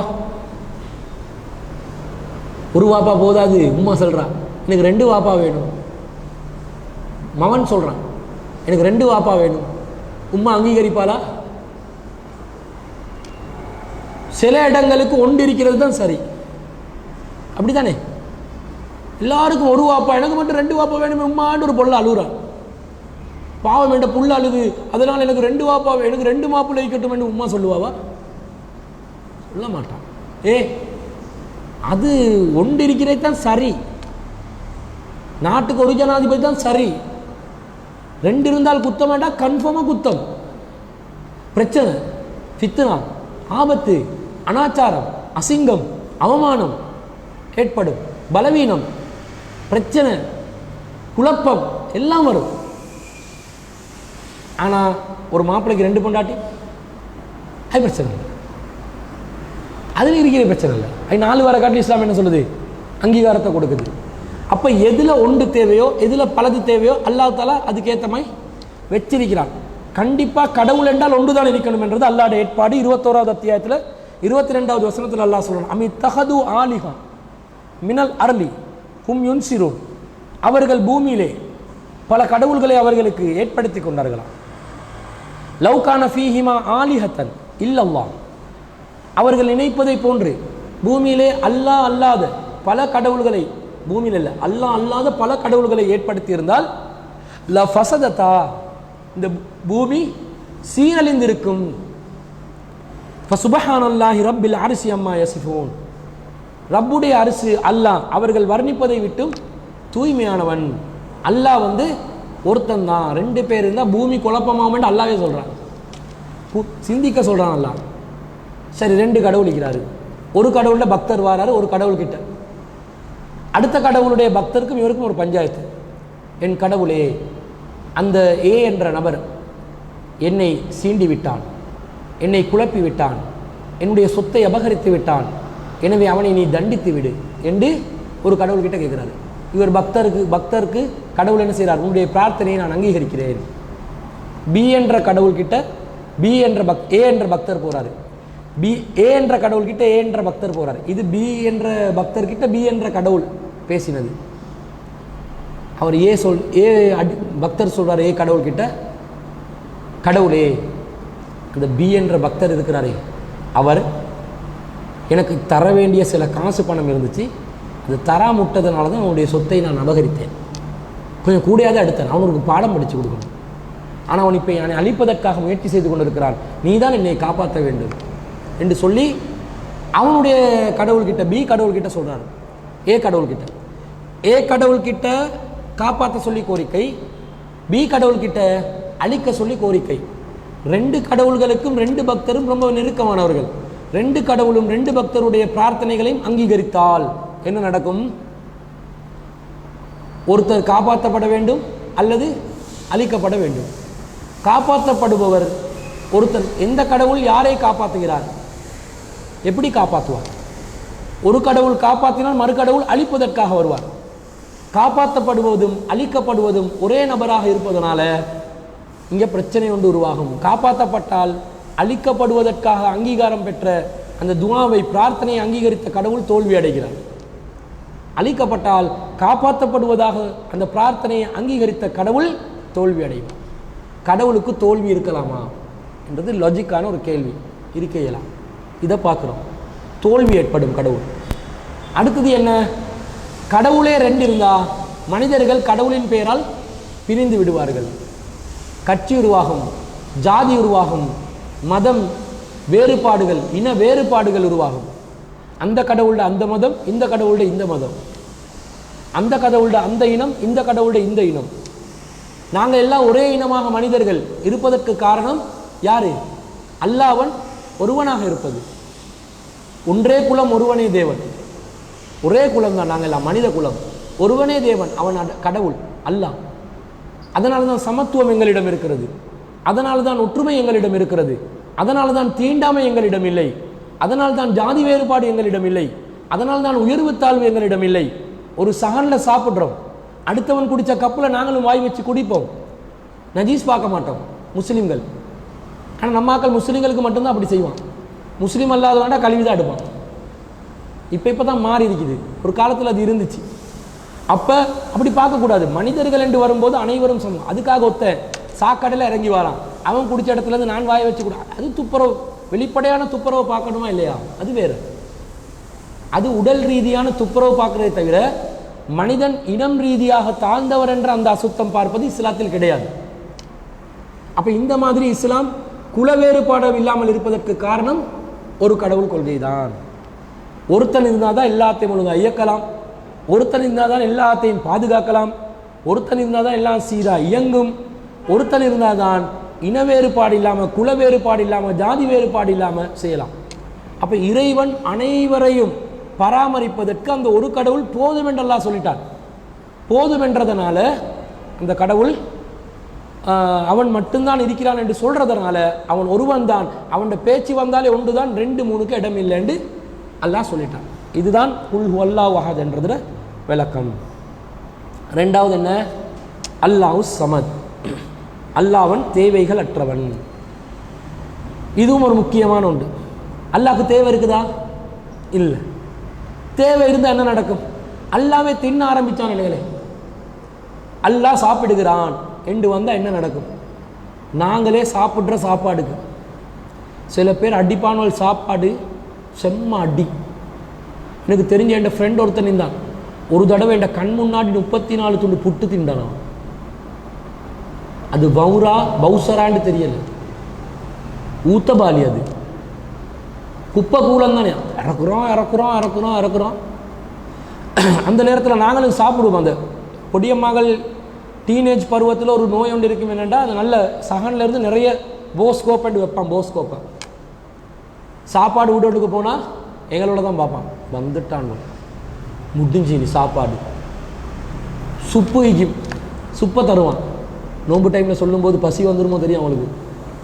வெறும் சோத்துக்கு சுப்பை போட்டு தின்னுவான்.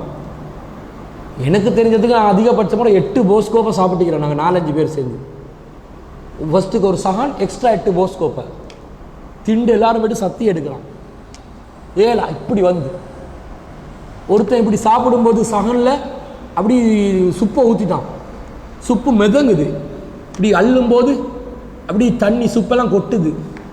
பக்கத்தில் இருந்து ஒரு வயசாளி மண்டல பலாரம் நாடி ஸ்விம்மிங் பண்ணு இல்லை அடி ஸ்விம்மிங் என்ன அடி ஸ்விம்மிங் பண்ணவாடா செய்கிறோம், தின்னதாண்டா வந்திருக்கிறோம், இப்படியாடா சுப்பை ஊற்றுறது என்ன? இப்படி சாப்பிட்றவங்க இருக்கிறாங்க. கவனம். மனுஷர்லையே இந்த அளவுக்கு சாப்பிட்றவங்க இருக்கிறாங்கண்டா, கடவுள் சாப்பிட ஸ்டார்ட் பண்ணா ஒரு நாளைக்கு எத்தனை கோழி வேணும்? உலகத்தில் உள்ள மனிதர்கள் சாப்பிடுவதற்கு எவ்வளவு உணவு தேவைப்படுகிறது? கடவுள் சாப்பிட ஆரம்பித்தா மனுஷனுக்கு சாப்பாடு இல்லாமல் போயிடும். மனுஷனே சாப்பிட ஆரம்பித்தா மனுஷனே இல்லாமல் போயிடுவான். கடவுளோட டேஸ்ட் வித்தியாசமாக இருச்சண்டா. மனுஷ இறைச்சி ருசியாகிதான் கடவுள் மனுஷனை சாப்பிட ஆரம்பித்தாருண்டா. எங்களை படைச்சதுக்கு அர்த்தம் இல்லாமல் போகுமே. அப்போ அல்லாஹ்க்கு சாப்பாடு தேவையில்லை. அல்லாஹ் அந்த தேவைகள் இல்லாதவன். அல்லாஹ் சொல்கிறான் அவனுக்கு உணவுகள் அவசியம் இல்லை, அவன் தான் உங்களுக்கு உணவளிக்கிறான். அவன் தான் உங்களுக்கு உணவளிக்கிறான். அவனுக்கு நீங்கள் எப்படி உணவளிப்பீங்க? அம்மாக்கள் என்ன செய்கிறான்? கோயிலுக்கு போகிறதா இருந்தால் தேங்காய் எடுத்து போகணும், சர்ச்சுக்கு போகிறதா இருந்தால் மெழுகுவத்தி எடுத்து போகணும், இதே பன்சலைக்கு போகிறதா இருந்தால் பூ எடுத்து போகணும் அல்லது தண்ணி எடுத்து போகணும். நம்ம தர்காக்களுக்கு போகிறதா இருந்தால் பால் எடுத்து போகணும், அல்லது தேன் எடுத்து எண்ணெய் எடுத்து போகணும். தேன் இல்லை எண்ணெய் கேட்குறானா இல்லையா? எண்ணெயை தடவு, எண்ணெயை ஊற்று, பாலை ஊற்று, நல்லா ஹைலண்ட் பேக்கெட் பாலை கொண்டு போயிட்டு ஊற்றுவாங்க. அந்த பாலை பங்கிடுவாங்க. அப்படியே பாலெல்லாம் முடியும் போது கீழே பள்ளி இருக்கு, முடிஞ்சு கதை. எண்ணெயை தடவி நாக்கில் வைக்க சொல்லுவான். எண்ணெயை ஊற்றி விளக்கில் அந்த எண்ணெய் எடுத்து நாக்கில், களத்தில், நெத்தியில் விபூதி வைக்கிற மாதிரி விபூதி. அப்படி தானே நம்மாக்கள் கொப்பிக்கட் சமூகம் தானே. கோவிலில் பஜன் ஓதுறான், எங்கடாக்கள் மௌலூத் ஓதுறான். அவங்களும் 12 நாள், நாங்களும் 12 நாள். எப்படி ஒத்துமை? அவங்க கருப்பு கொடி, நாங்கள் பச்சை கொடி. அவங்க விபூதி, நாங்கள் சந்தனம். அவங்க நெத்தியில், நாங்கள் களத்தில். ஒத்துமை. அவங்க பூஜை செய்ய பொருட்களை என்ன சொல்லுவாங்க, அதுக்கு பூஜை செஞ்சு அனுப்புவாங்களே, பிரசவமா? பிரசவம் இல்லை, பிரசாதம். பிரசவம் வேண்டாம், டெலிவரி. பிரசாதம் அனுப்புவாங்க. நம்ம ஆக்கள் நியத்து சோறு. அவங்களோட பிரசாதம் பாருங்க, கொஞ்சம் கொஞ்சம் தானே பங்கிடுவாங்க. எங்களோட நியத்து சோறு பாருங்க, கொஞ்சம் கொஞ்சம் தான் கொடுப்பாங்க. நியத்து சோறு ஒரு சான் அனுப்புவாங்களா? மௌலூத் ஓதுறாங்க, மீலாது கொண்டாடுறாங்க, கந்தூரி கொடுக்குறாங்க, அந்த வீட்டுக்கு ஒரு சஹான் நியத்து சோறுன்னு அனுப்புவாங்களா? இல்லை. நியத்து சோறு சின்ன பேக்கில் தான் இருக்கும், 50 ரூபா ஷாப்பிங் பேக்கில் இருக்கும். ஏன்? பிரசாதம். அது கொஞ்சம் கொஞ்சம் தின்னு. கீழே நியத்து சோறு இருந்தா அசடு அசடு. அவங்க அபசுகோணம் நமக்கு அசடு இப்படி ஒத்துமை. அவங்கள யாராவது பிராமணர்கள் உயர்ந்த குலம் வேண்டுவாங்க, வைஷ்ணவர்கள் தலித்துகள் தாழ்ந்த குலம் வேண்டுவாங்க. அது அவங்களோட மத வேட்பாடு, வர்ணாஸ்வரம், அது தர்மம், அது அவர்களுடைய கொள்கை, நமக்கு தேவையில்லை. ஆனால் பிராமண இனத்தவர்களை கீழ் ஜாதி யாராவது பிராமண இனத்தவர்கள் மேல்பட்டா அந்த கீழ் ஜாதி உள்ளவர் என்ன செய்யணும்? அவரை தொட்டு மன்னிப்பு கேட்கணும், மன்னிச்சுக்கணும். எங்கடாக்கள் கிட்ட அந்த பழக்கம் நீக்குதா இல்லையா? கால் பட்டா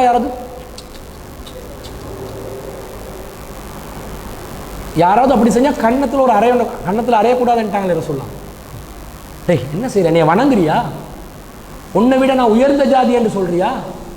தொட்டு மன்னிப்பு கேட்கணும். இப்படி தொட்டு மோருவாங்க. சரி, ஒரு பொம்பளோட கால் பட்டுச்ச ஒன்றுமே இல்லை, தொட்டு மோருவியா? தொட்டு மோந்து பாருனே, அடி உழு, செருப்பு பீயும். அப்போ இஸ்லாம் இப்படி ஒரு வழி காட்டுமா? அப்போ இவங்க என்ன செய்கிறாங்க? புதுசாக ஏற்படுத்துகிறாங்க. அப்போ கடவுளுக்கு இந்த மாதிரி பிரசாதம், காணிக்க இதெல்லாம் தேவையில்லை. நாங்கள் அஜ்ஜில் குர்பான் கொடுக்குறோம், அல்லாஹ்க்காக கொடுக்குறோம். குர்பான் அல்லாஹ்க்காக கொடுக்குறோம். இறைச்சி அல்லாஹ்க்காக கொடுக்குறோம்னு கேட்டேன். யாருக்கு கொடுக்குறோம்? நாங்கள் தான் சாப்பிட்றோம். அல்லாஹ் சொல்கிறான், லை யனால் அல்லாஹ் லுஹூமுஹா வலா திமாஹுஹா வலாக்கி யனால் அல்லாஹு தக்வா மின்கும். உங்களோட இறைச்சியோ அதனுடைய இறைச்சியோ அல்லது ரத்தமோ அல்லாவே சென்றடையாது. ரத்தம் பலி இல்லை, பூஜை இல்லை. பலி கொடுப்பாங்க, ஆடறுத்து பலி கொடுப்பாங்க. இந்த மாதிரி பூஜை நீங்கள் செய்யலை. நீங்கள் என்ன பண்ணுறீங்க? உங்களோட இறையச்சத்தை அனுப்புங்க. நான் சொன்னதுக்காக வெட்டி ஏழைகளுக்கு உணவளிக்கிறாய் பாரு, அதுதான் இறையச்சம். ரிசுக்கு, உணவு, மாமிசம். இன்றைக்கு இறைச்சி தானே விலை கூட. இறைச்சியில் ருசியான இறைச்சது ஆடரைச்சா? மாட்டிறைச்சி தான்.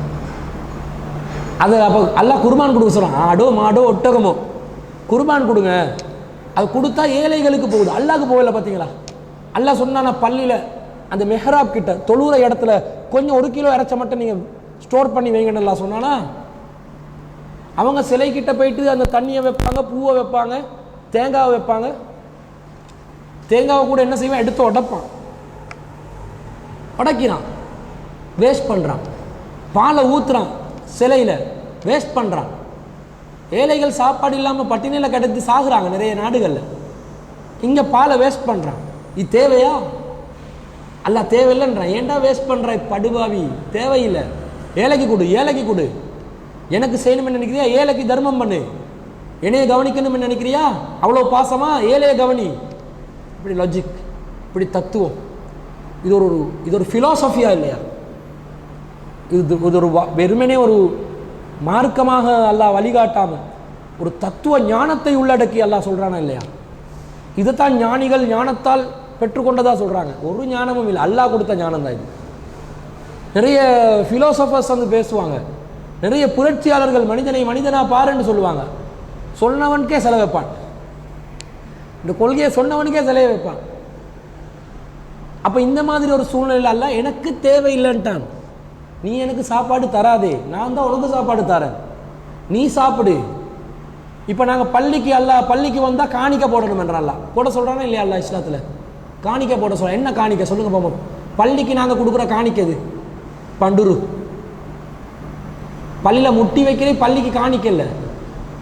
எங்கடாக்கள் பள்ளி காணிக்கன்னு முட்டி வச்சுக்கிறான், அது பில்டிங் ஃபண்ட். மௌலவிட சம்பளம் வருஷத்துக்கு ஒருக்க முட்டி உடச்சி மௌலவி கொடுப்பான், அஜிரத்துக்கு கொடுப்பான். அப்படி வச்சு முட்டி வச்சா அது வேற விஷயம். கேன்சர் ஹாஸ்பிட்டலுக்கு வேணுமெண்டா ஒரு முட்டியை வைக்கலாம், கேன்சர் எய்ட். அல்லது இப்போ பள்ளிவாசலில் நல்ல வேலை ஒன்று பண்ணுறாங்க. எனது ஒரு ஷோகேஸ் ஒன்று வைக்கிறாங்க, அதில் அரிசி பருப்பு மாவு சீனி டிஸ்பிளே பண்ணுறேன். சிரிக்க வேணாம். அந்த கொரோனா டைமில் தான் இது ஏற்பட்டுச்சு. யாருக்காவது தேவை இருந்தால் வந்து எடுத்துகிட்டு போங்க, ஏழைகள் பருப்பு 500 வேணும், தேவைக்கு மட்டும் எடுங்க. வைக்க நினைக்கிறவங்க கொண்டு வந்து வைங்க. நல்ல சிஸ்டம் தானே. எங்களுக்கு வீட்டில் ஆக்கிறதுக்கு ஒன்றும் இல்லை, ஒரு பருப்பு 500 எடுக்கணும், ஷோ கபட்டில் இருக்குது, எடுத்து போயிட்டாச்சு சத்தம் இல்லாமல். ரசூலுல்லாஹ் காலத்தில் பைத்துல் மால் இருந்த மாதிரி, குமிஞ்சி கிடந்த மாதிரி உணவு, அந்த மாதிரி குமிஞ்சி கிடக்கலாம். அது நல்ல விஷயம். உண்டியல் வைக்கிறதா இருந்தால் உண்டியல் வைங்க, கேன்சர் ஹாஸ்பிட்டலுக்கு வைங்க. உங்களோட வாழ்க்கையிலே நீங்கள் மூணு இடங்களுக்கு கட்டாயமாக போகணும். நீங்கள் நூறலியே போகிறீங்களோ இல்லையோ, ட்ரிப் போகிறீங்களோ இல்லையோ, வேறு ஊர்களுக்கு வெளிநாட்டுக்கு போகிறீங்களோ இல்லையோ, முதலாவது கேன்சர் ஹாஸ்பிட்டல் போங்க. எதுக்கு? நோய் வந்து இல்லை, வந்த நோயாளிகளை பார்த்துட்டு வாங்க. ஒரு வார்டை பேசுங்க, அந்த வார்டில் இருக்கிற பேஷண்ட்மார்கள் எத்தனை பேர்னு பாருங்கள். அவங்களுக்கு கொஞ்சம் ஒரு சின்ன ஒரு உலர் உணவு பொதி, சோப்பு, இந்த ப்ரஷ்ஷு, இந்த மாதிரி ஒரு பொதியை தயாரித்து ரிலீஃப் அவங்களுக்கு கொடுங்க. அதில் அரிசி மாவு வைங்க, ஒரு பேக்கெட் எடுங்க. 10 பேரா ஒரு 20 பேரா ஒரு 1000 ரூபா 2000 ரூபாய்க்கு சாமான் 20000 ரூபா போகும். கொடுத்துட்டு விசிட் பண்ணி வாங்க, என்ன பாடுபடுறாங்கன்னு விளங்கும். இது ஒரு இடம். 2வது இடம், டிசேபிள்டு இருப்பாங்க, டிசேபிள்டு அங்கவீனமானவர்கள், அந்த கை கால் ஊனமானவர்கள், கண் இல்லாதவர்கள், மூளை ஸ்மால் சிண்ட்ரம், சின்ன மூளை, எல்லாம் ஒரே மாதிரி மூஞ்சியில் வைப்பாங்க.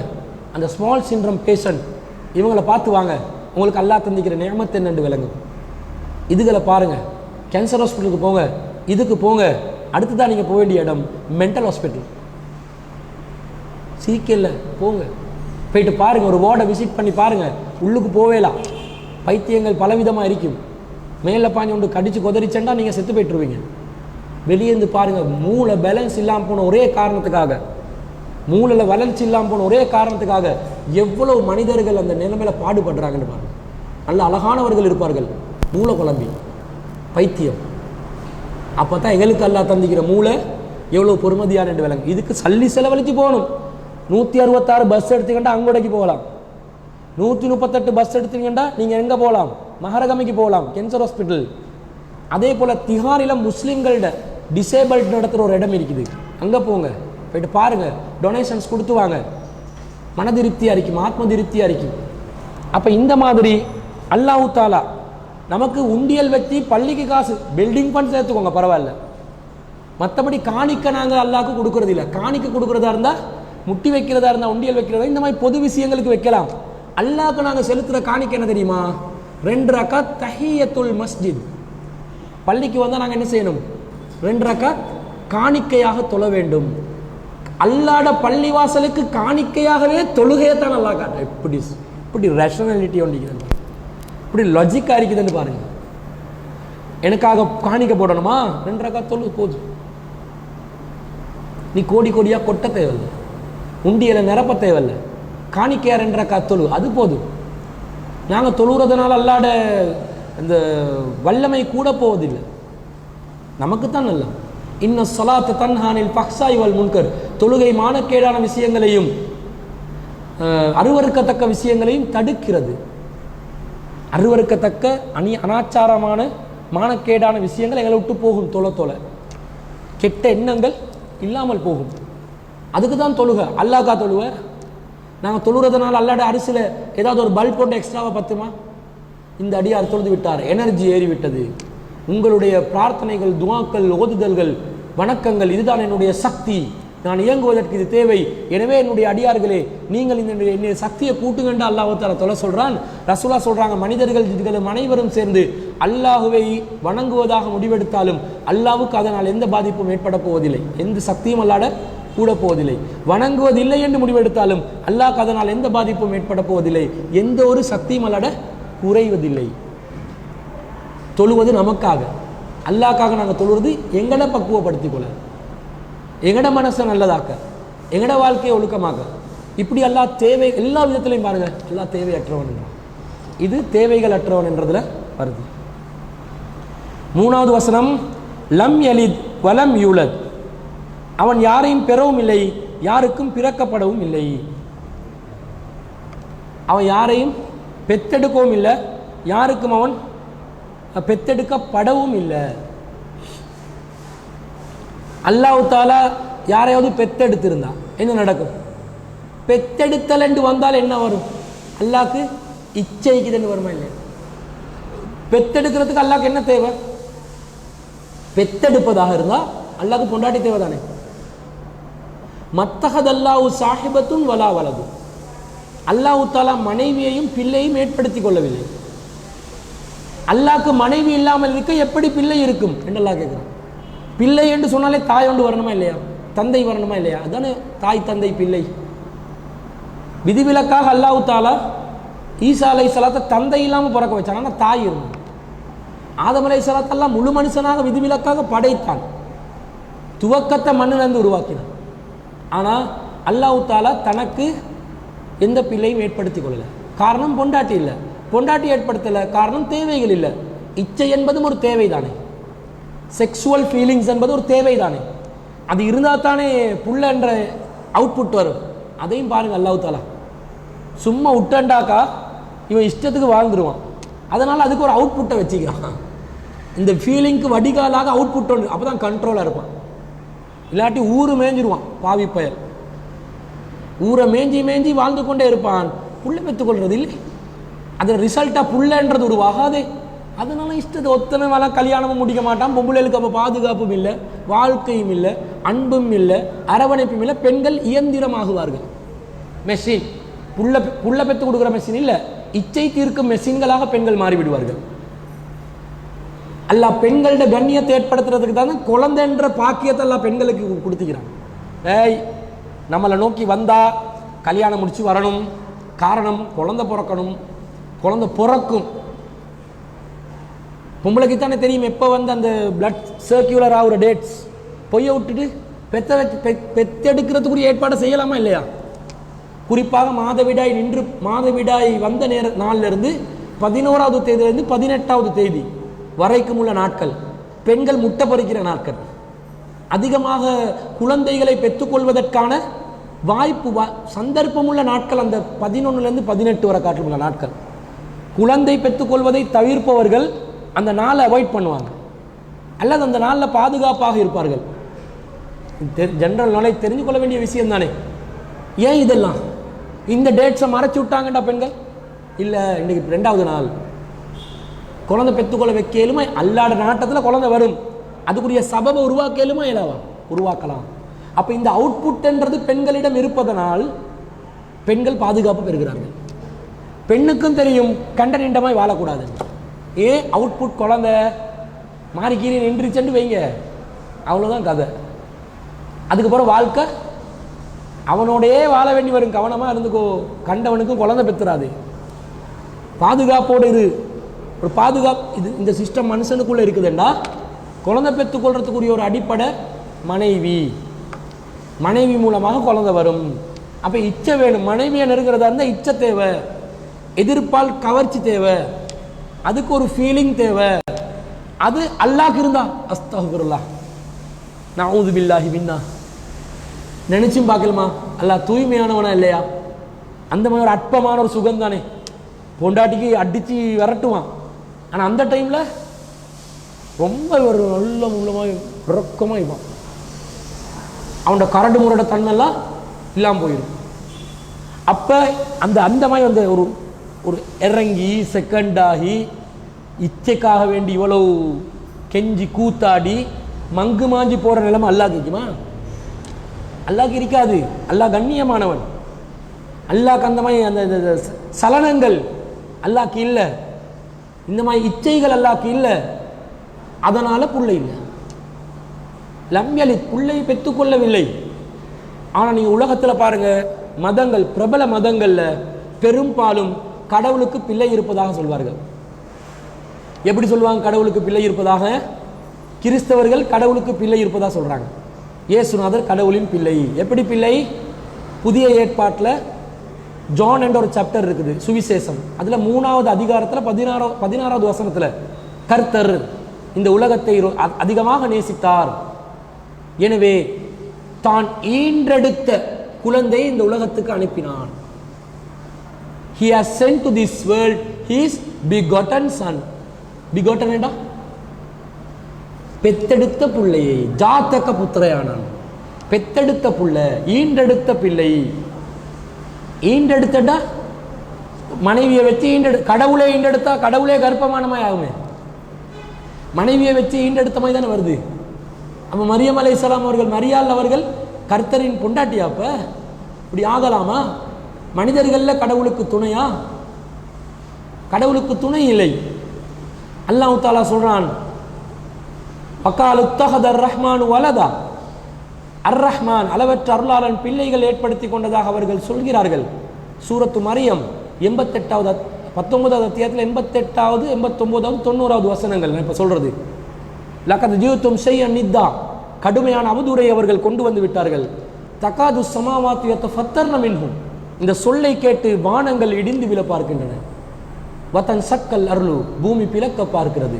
வதஹிருல் ஜிபாலு அத்தா, மலை அப்படியே சுக்குநூறாக பார்க்கிறது. அந்த அவுலிர் ரஹ்மானி வலதா, அளவற்ற அருளானுக்கு பிள்ளை இருப்பதாக அவர்கள் வாதிடுவதனால், கற்பனை செய்வதனால் வானம் இடிந்து பூமி பிளந்து மலைகள் சுக்குநூறாக பார்க்கிறது. வமா யம்பகி லிர் ரஹ்மானி அய்யத்தகித வலதா, அளவற்ற அருளாளனுக்கு பிள்ளைகளை ஏற்படுத்திக் கொள்ள வேண்டிய எந்த அவசியமும் இல்லை. அல்லாஹ்க்கு தேவை இருக்கு. அல்லாஹ் எப்படி கேட்கிறான்னு பாருங்க. இப்படி இருக்க நம்ம ஆக்கள் கிறிஸ்மஸுக்கு வாழ்த்து சொல்றான். கிறிஸ்மஸ், ஹாப்பி கிறிஸ்மஸ் என்றான். சந்தோஷமான கிறிஸ்மஸ். கிறிஸ்டன்டா கிரைஸ்ட், அவங்களோட கிரைஸ்ட் இயேசுநாதர். மஸ் பிறந்த நாள், கிரைஸ்ட் பிறந்த நாள், இயேசுநாதர் பிறந்த நாள், ஹாப்பி சந்தோஷமான வாழ்த்துக்கள் என்று முஸ்லிம்கள் சொல்லலாமா? எங்களுடைய இஸ்லாமிய கொள்கைப்படி, இனவாதத்துக்காக இல்லை. அவங்க நல்ல கிறிஸ்தவ மக்கள், நல்ல அன்பான மக்கள், பழகிறதுக்கு ரொம்ப மென்மையான மக்கள், நல்ல அருமையான மக்கள். கொள்கை ரீதியாக இந்த வேறுபாடை சொல்றேன். கடவுளுடைய பிள்ளை பிறந்த நாள், அதான அர்த்தம். அல்லாஹ் சொல்றான் வானம் இடிஞ்சு விழ பார்க்குது. இதை கேட்டாலே வானம் இடிஞ்சு விழ பார்க்குது, பூமி பொழக்க பார்க்குது, மலை சுக்குநூறாக பார்க்குது. ஆனால் இவங்க டைப் பண்ணுறாங்க, வாட்ஸ்அப் மெசேஜ் அனுப்புகிறாங்க, ஃபேஸ்புக்கில் ஸ்டேட்டஸ் போடுறாங்க. என்ன வாழ்க்கை, என்ன கொள்கை, கொள்கை கெட்ட கோமாளிகள். முஸ்லீம்களா இவங்களை முஸ்லீம்கள் என்று சொல்லலாமா? இதை சொன்னால் நாங்கள் எக்ஸ்ட்ரீமாக பேசுகிறோம். இது எக்ஸ்ட்ரீமிசம் இல்லை, இது மார்க்க விளக்கம். அவங்களோட நாங்கள் ரொம்ப அன்பாக நடக்கணும், கொள்கைகளை தெளிவாய்க்கணும். இப்போ நீங்கள் ஒரு இந்துவோட பழகுறீங்க, ரொம்ப இறக்கமா அவங்களோட, சரியா, அன்பாக இருக்கிறீங்க. நீங்கள் போய்ட்டு அவங்களுக்கு மீன் கொண்டு, அவர் பிராமணர்கள், அவர்கள் ஐயர் குடும்பத்தினர்கள், நீங்கள் போய்ட்டு மீன் 1 கிலோ வாங்கி கொடுப்பீங்களா? எடுப்பாங்களா? அவங்க உங்களோட இறக்கம், அவங்க அண்டை வீட்டார், நெருக்கமாக பழகுவார்கள். ஆனால் நீங்கள் கொடுக்குற மீன் அவங்க சாப்பிடுவாங்களா? இறைச்சி 1 கிலோ அஜி பேர் நாளைக்கு அனுப்பினா எடுப்பாங்களா? குர்பான் பார்சல் எடுப்பாங்களா? அசடு அசடு என்று அனுப்பிவிடுவாங்களா இல்லையா? எடுத்துப்போல் இந்த ஆத்துக்கு கொண்டு வராதே என்று விரட்டுவாங்களா இல்லையா? விரட்டுவாங்க. அப்போ அவங்களோட எல்லையில் இருக்கிறாங்க. அந்த அந்த அது இனவாதம் இல்லை, அது மார்க்க கொள்கை கடைபிடித்தல். அதை நாங்களும் விளங்கணுமா இல்லையா? விளங்கணும். அப்போ எப்படி இதை கடவுளுக்கு குமாரன் இருப்பதாக அவர்கள் சொல்வதை நாங்கள் அங்கீகரிப்பது? வக்காலத்தில் யஹூத் உஸைர் இப்னுல்லாஹ், யூதர்கள் சொல்கிறார்கள் உஸைர் அல்லாஹ்வின் மகன் என்று சொல்கிறார்கள். வக்காலத்தின் நசாரா, யூதர்கள் கிறிஸ்தவர்கள் சொல்கிறார்கள் ஈசா அல்லாஹ்வுடைய குமாரன் என்று, மஸீஹ் இப்னுல்லாஹ், மஸீஹ் அல்லாஹ்வுடைய மகன் என்று சொல்கிறார்கள். அல்லாஹ் இதுக்கு ஆதாரம் எதையுமே தரல. இது மட்டும் இல்லை, எங்கடாக்களும் அல்லாஹ்க்கு புள்ளையை ஏற்படுத்துகிறான். எப்படி என்று கேளுங்களே. இவங்க வந்து யாக்குத்துபால இவங்க முஹிதீன் அப்துல் காதர் ஜீலானியை புகழ்ன்ற பேரில் இவங்க என்ன செய்கிறாங்க, நிறைய எழுதி வச்சுக்கிறாங்க. அதில் என்ன யாக்குத்துபால இது இடம்பெறலை, முஹிதீன் அப்துல் காதர் ஜீலானியுடைய புகழுக்காக வேண்டி சொல்கிறாங்க. என்ன சொல்கிறாங்க, ரசூலா மேராஜ் போனாங்களாம், அல்லாவோட பேசினாங்களாம். பேசும்போது ரசூலா கொஞ்சம் சத்தமாக பேசிட்டாங்களாம். அல்லாஹ்க்கு காது கேட்காது தானே, ரசூலா சத்தமாக பேசிட்டாங்களாம். அப்படியா அல்லா தொழணுமா, சரியண்டு. இவங்க நினச்சி அல்லாவோட சும்மா டெலிஃபோனில் பேசுகிற மாதிரி பேசினேன். அல்லாஹ் வந்து முகமது உள்ள பேசுங்க, தொட்டில்ல அப்துல் காதர் ஜெயிலானி தூங்கி கொண்டிருக்கிறான். விளைச்சா அல்லாஹ் கிட்ட தொட்டிலா, தொட்டிலில் அப்துல் காதர் ஜீலானியா. என்ன சொல்ல வர்றாங்க, அல்லாட புள்ள சொல்ல வர்றீங்களா இல்லையா? எதுக்கு தொட்டில் அங்கே கொண்டு போய் அரிசி கிட்ட கொண்டு போய் தொட்டில வச்சு. அப்துல் காதர் ஜீலானி என்றவர் பக்தாதில் வாழ்ந்த ஒரு மனிதர், ஒரு ஆலிம், ஒரு மௌலவி, ஒரு உஸ்தாத், ஒரு முதீர், ஒரு அரபு மதரசா நடத்தின ஒருத்தர், அவ்வளவுதான். அவர் ஜெயிலானிக்குள்ளே மிரக்கி பலங்கொடைக்கும் வந்து போனார். அவர் ஜெயிலானி ஜெயிலானி போவாங்களே, யா முராது யா முராது யா முராது என்று சொல்லி சொல்லி ஜெயிலானி மலையில் ஏறி அந்த சுரங்கத்துக்குள்ளே போவாங்க. ஏண்டா அதுக்குள்ளே அப்துல் காதர் ஜீலானி தவம் இருந்தார். அங்கே சொர்க்கமலை சுரங்கம் சொர்க்கமாவி, சொர்க்கத்தில் வெளிச்சம் விளங்குமாம், கடும் நாத்தம் அதுக்குள்ளே. நானும் போய்ட்டு ஒரு மணித்தியாலமாக வெளிச்சம் வருதான்னு பார்க்குறேன், ஒரு வெளிச்சமும் வருது இல்லை, பச்சை பொய். வெளிச்சம் அந்த நாத்த குகைக்குள்ளே வரணும், என்ன அல்லாட வெளிச்சம் தேடுறாங்களாம் இவங்க. எப்படி சிறுக்கு, எப்படி இவங்க சொல்கிற அனாச்சாரம். அப்போ இந்த மாதிரி அல்லாஹ்க்கு புள்ளை இருப்பதாக ஒரு கொள்கையை கொண்டு வருவது மிகப்பெரிய ஒரு அநியாயம். அடுத்தது அல்லாஹ் புள்ள மட்டுமில்லை, புள்ளண்டு வந்துட்டு வைங்களே, புள்ள மட்டுமெண்டாவது பொண்டாட்டி எண்டு ஆகும். பொண்டாட்டி எண்டு அவட உமாவாப்பா, அவட உமாவாப்பா, இவட உமாவாப்பா, அல்லாட உமாவாப்பா வருமே, அல்லாட உமாவாப்பா அவங்கட உமாவாப்பா, அவங்கட உமாவாப்பா அவங்கட உமாவாப்பா. இது முடியுமா? கடவுள் ஒன்று நிற்குமா? ஸ்ரீலங்காவில் கடவுள் நம்பிக்கை இது சிங்கள மக்கள் மத்தியிலிடம். திஸ்துங்கோட்டி தெய்வரு 30 முக்கோடி கடவுள்கள், 30 முக்கோடி கடவுள்கள், 33 கோடி கடவுள்கள் ஸ்ரீலங்காவில் இருக்கிறதா நம்புகிறாங்க. ஸ்ரீலங்காவில் ஜனத்தொகை 2,20,00,000. ஜனத்தொகையை விட நிறைய கடவுள்களை வச்சிருக்கிறாங்க. அல்லாஹ்க்கு புள்ளை இருக்கிறதா வந்தா வலம் யூலத், அவன் பெற்றெடுக்கப்படவும் இல்லை, அவனுக்கு பெற்றோரும் இல்லை. இந்த சைட் மட்டும் இல்லை, டவுன் சைட் மட்டும் இல்லை, டவுன் த பல்லாங் மட்டும் இல்லை, அப்வர்ட்ஸும் பார்க்கணும். மேலே உறவெண்டா 3 வகையில் வரும், சொல்லுங்க பாப்போம். மேலேருந்து வரும், கீழேக்கு போகும். உம்மா வாப்பா புள்ளே, அவர்களுடைய புள்ளை பேர பிள்ளை சைடில் வரும். சைடில் யார்? உம்மா வாப்பாக்கு பிறந்த நான் ஒரு புள்ள, அடுத்த பிள்ளையில் வருமே என்னோட கூட பிறந்தது, இது சைடில் போகும். ஜாயிண்டில் வரும், அதாவது கல்யாணம் முடிச்சோண்டு ஜாயிண்ட் ஆகுமே, அதில் ஃபேமிலி இதான் உறவு, தான் ஃபேமிலி ட்ரீ, ரிலேஷன்ஷிப் உருவாகிற இப்படி தான். இப்போ கடவுளுக்கு புள்ளண்டு வந்தால் புள்ள டவுன்வேர்ட்ஸ் மட்டும் சரி வராது, அப்வேர்ட்ஸ் வரும், க்ராஸ்வேர்ட்ஸ் வரும். நிறைய இப்போ கடவுள் வந்து கடவுள் ஒரு மனுஷனே சில ஆக்கள் இந்த காலத்திலே 10-15 பிள்ளைகள் பெற்றுக்கொள்கிறாங்க. எனக்கு தெரிஞ்ச 2 பேர் இருக்கிறார். 10வது பிள்ளையை பெற்றவர்கிட்ட இதுக்கு பிறகு சரி நிப்பாற்ற ஐடியா இல்லையான்னு கேட்டதுக்கு இன்ஷா அல்லான்றான். ஒரு பிள்ளையும் அவன் தேடுவான். ஒன்று கட்டிலுக்கு மேலே இருக்கும், இன்னொன்று அல்மாரிக்கு மேலே இருக்கும், இன்னொன்று பாத்ரூமில் இப்போ ஷவருக்கு மேலே தொங்கி கொண்டிருக்கும். குரங்கு குப்பரி எல்லாம் குரங்கு கூட்டமாய் ரிலவ் பெட்டோம். ஏன் ஒன்றொன்றுக்கும் ஒவ்வொரு நாள் வித்தியாசம் தான், ஒவ்வொரு நாள் இல்லை, ஒவ்வொரு வருஷம் தான் வித்தியாசம் இருக்கும். நானா எது தம்பி எது? 2வது ஒருத்தர் கேட்கிறார், அவருக்கு 14 பிள்ளைகள் 13 பிள்ளைகள். இப்போ 2வது மகன் திடீரென்று கேட்டால் யோசிப்பார், கொஞ்சம் இருங்க, 4 பொண்டாட்டி 13 பிள்ளைகள், எப்படி மகன்கிட்ட பேரை திடீரென்று சொல்கிறது? அதுட 1வது இது, இதுட 2வது இது, கரையும் கஷ்டப்படுவார். பிள்ளைகளுக்கு எப்படிப்பா உடுப்பு வாங்கி கொடுப்பீங்க பெருநாளைக்கு? அது ஒன்றும் பிரச்சனை இல்லை, ஒரு டசன் எடுப்பார் எல்லா சைஸ்லையும், கீழேருந்து மேலேக்கு.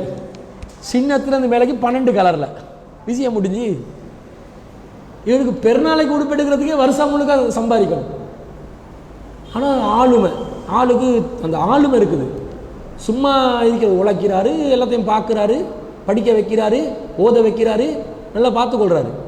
அது அல்லாஹ் கொடுக்குற ஒரு ரிஸ்க்கு தான். இப்படி இருக்கிறாங்க. மனுஷனே இப்படி பெற்றுக்கொண்டானேண்டா, அல்லாஹ் பிள்ளைய பெற்றுக்கொள்ள ஆரம்பித்தானேண்டா 1-2 நிற்குமா? அல்லாஹ் சாமி என்று நிறைய சாமிகள் வருமா இல்லையா? இவர் அல்லாட 2வது புள்ள, இவர் அல்லாட 3வது புள்ள, அந்த சக்தி இவருக்கு, இந்த சக்தி இவருக்கு. நாங்களும் ஒரு கோயிலை பார்க்கும்போது எத்தனை சிலை, யாரு கடவுள், யாரு புள்ள, யாரு மவன் ஒன்றுமே எங்களுக்கு விளங்காத மாதிரி, அல்லாட புள்ள யாரு, அல்லாஹ் பிச்சை யாரு, அல்லாஹ் பெத்தது யாரு, அல்லாஹ் சைக்கிள் கேப்ல எடுத்தது யாரு, அல்லாஹ் விரும்பி எடுத்தது யாரு, ஒன்றுமே விளங்காது. இது அல்லாஹ்வை கேவலப்படுத்துற மாதிரி வரும். அல்லாஹ் சொல்லிட்டான், புள்ளையும் இல்லை, டவுன்வேர்ட்ஸ்ல உறவும் இல்லை, வலம் யூலத், எனக்கு பெற்றெடுத்த யாரும் இல்லை, நான் தனித்தவன், யாதொரு இணையும் துணையும் இல்லை. அல்லாஹ் சொல்றான், உலகத்தை படைப்பதற்கு முன்பதாக நான் தனியாக இருந்தேன், பிறகு நான் முதலாவதாக உலகத்தை படைப்பதற்காக எதை படைத்தேன்? அல்லாஹ் தஆலா முதல்ல தனியா இருந்தான். அதுக்கப்புறம் அல்லாஹ் தண்ணீரை படைக்கிறான், அதுக்கப்புறம் அல்லாஹ் அரிசை படைக்கிறான், பிறகு அரிசில் அமர்கிறான், பிறகு அல்லாஹ் கலமை படைக்கிறான் பேனை, பிறகு அல்லாஹ் ஏட்டை படைக்கிறான், அந்த ஏட்டுக்கும் பேனைக்கு கட்டளையிடுகிறான், எழுத வேண்டிய அனைத்தையும் எழுது என்கிறான், அது விதியை எழுதிவிட்டது. பிறகு அதற்கு 40,000 அல்லது 50,000 ஆண்டுகளுக்கு பிறகு அல்லாஹ் மனிதனை உலகத்தை படைத்தான். அதற்கு பல ஆண்டுகளுக்கு பிறகு அல்லாஹ் மனிதனை படைத்தான். அதுக்கு முன்னாடி வானவர்களையும் ஜின்களையும் அல்லாஹ் படைக்கிறான். இதுதான் உலகம் படைத்தது. அல்லாஹ் தனியாக தான் இருக்கிறான். அல்லாஹ்க்கு உறவு யாருமே இல்லை. உறவு இருந்தால் சிக்கலாகும் என்றது பார்க்குறோம். அடுத்தது அல்லாஹ் சொல்கிறான், வலம் யகுல்லஹு குஃபுவன். அல்லாஹ் இந்த விஷயத்தில் அல்லாஹ் சொல்கிறான், சூரத்துல் அன்ஆம் 6வது அத்தியாயத்தில் 106வது வசனம், பதீஉஸ் ஸமாவாத்தி வல் அர்ள். அல்லாஹ் வானங்களையும் பூமியையும் முன்மாதிரி இல்லாமல் படைத்தான். பிதுஅத் என்றுவோமே நாங்கள், பிதுஅத் என்ற வார்த்தை இந்த பதீ என்ற வார்த்தையிலேருந்து தான் வருது. புதுசாக கிரியேட்டிவிட்டியாக படைக்கிறது, புதுசாக படைக்கிறது.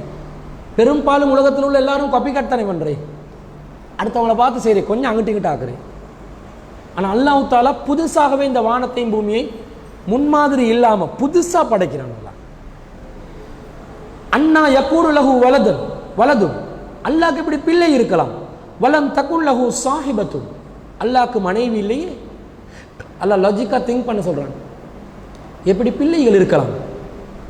வஹலக குல்ல ஷைஇன், அவன் தான் அனைத்தையும் படைத்தவன். வஹுவ பிகுல்லி ஷைஇன் அலீம், அவன் அனைத்து பொருட்கள் மீதும் ஆற்றல் உள்ளவன். அவன் படைத்தவன், பரிபாலிப்பவன். அவனுக்கு இந்த பார்ட்னர்ஸ் வச்சு கொண்டு வேலை செய்ய வேண்டிய தேவையில்லை. தபாரக்கல்லதி பியதிஹில் முல்கு வஹுவ அலா குல்லி ஷைஇன் கதீர், ஆட்சி அதிகாரம் தன் கைவசத்தில் வைத்திருக்கக்கூடியவன் பாக்கியவன், பாக்கியம் நிறைந்தவன், பாக்கியம் உள்ளவன்.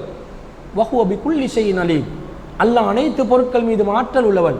67வது அத்தியாயத்தில் 1வது வசனம், 68வது அத்தியாயத்தில் 1வது வசனம், 67 7 8 பார்த்துக்கோங்க, சூரத்துல் முல்க். அப்போ இதை அல்லாஹ் தஆலா அதிகாரம், பவர், முல்க் அவன் கையில் என்றான். யாரையும் பார்ட்னர்ஸ் வச்சு செய்யலைன்றதையும் நாங்கள் என்ன செய்கிறோம் பார்க்குறோம். அல்லாஹ் 2வது அத்தியாயத்தில் 116 வக்கால் உத்தஹதல்லாஹு வலதா, அல்லாஹ் புள்ளை ஏற்படுத்தி கொண்டதா சொல்கிறாங்க. சுபஹான, அவன் தூய்மையானவன். பல்லஹு மாஃபி ஸமாவாத்தி வல் அர்ள் குல்லுல்லஹு கானித்தூன், பூமியில் வானத்தில் உள்ள எல்லாமே அவனுக்குரியவைகள், அவனுக்கு தான் சொந்தம். குல்லுல்லஹு கானித்தூன், அது எல்லாமே அல்லாஹ்க்கு அடிபணிந்து வர வேண்டும். பெத்தெடுத்த மவனிடா அவனோட மவன், நான் சொல்கிறத கேளண்டெல்லாம் வரையலாம், எல்லாம் அடிமை. மவன் யாரும் இல்லை எனக்கு. மவனாக இருந்தால் சொந்தம் கொண்டாடுவான் தானே. அந்த வாரிசு சட்டமெல்லாம் அல்லாஹ் கிட்ட கிடையாது. இதெல்லாம் சொல்கிறத பார்க்கணும். அடுத்ததாக இறுதியாக வலம் யகுல்லஹு குஃபுவன் அஹத், அல்லாஹ்க்கு நிகராக யாருமே இல்லை என்று அல்லாஹ் சொல்கிறான்.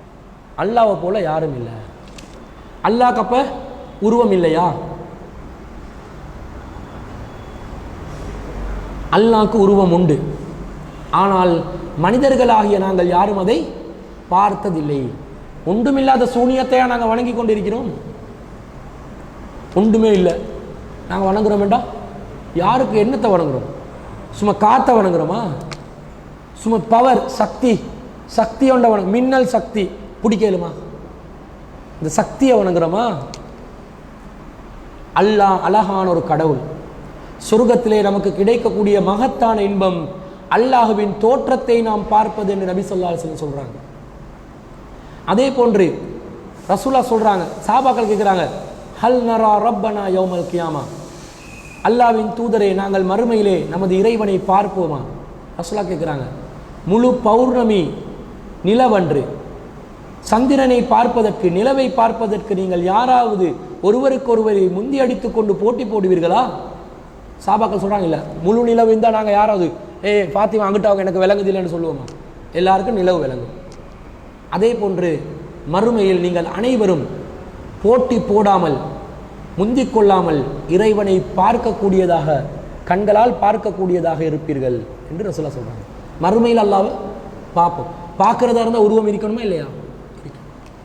அப்போ அந்த இருக்கிற உருவத்தை ஆனால் இப்போ உருவம் எதென்று தெரியுமா? பார்க்கல. ஆனால் அந்த உருவம் எப்படிப்பட்டதட்டு யாருக்கும் தெரியும். அல்லாஹ் தனக்கு வயபுக்கா வஜுகு ரப்பிக துல் ஜலாலி வல்லிக்கிறான். சூரத்துர் ரஹ்மான்ல சொல்றான், அவனுடைய முகம்தான் நிலைத்திருக்கும், மற்ற அனைத்தும் அழிந்து போகும். அல்லாஹ் சொல்றான், அல்லாஹ்க்கு முகம் உண்டு. பல் யதாஹு மப்சூத்தத்தான்.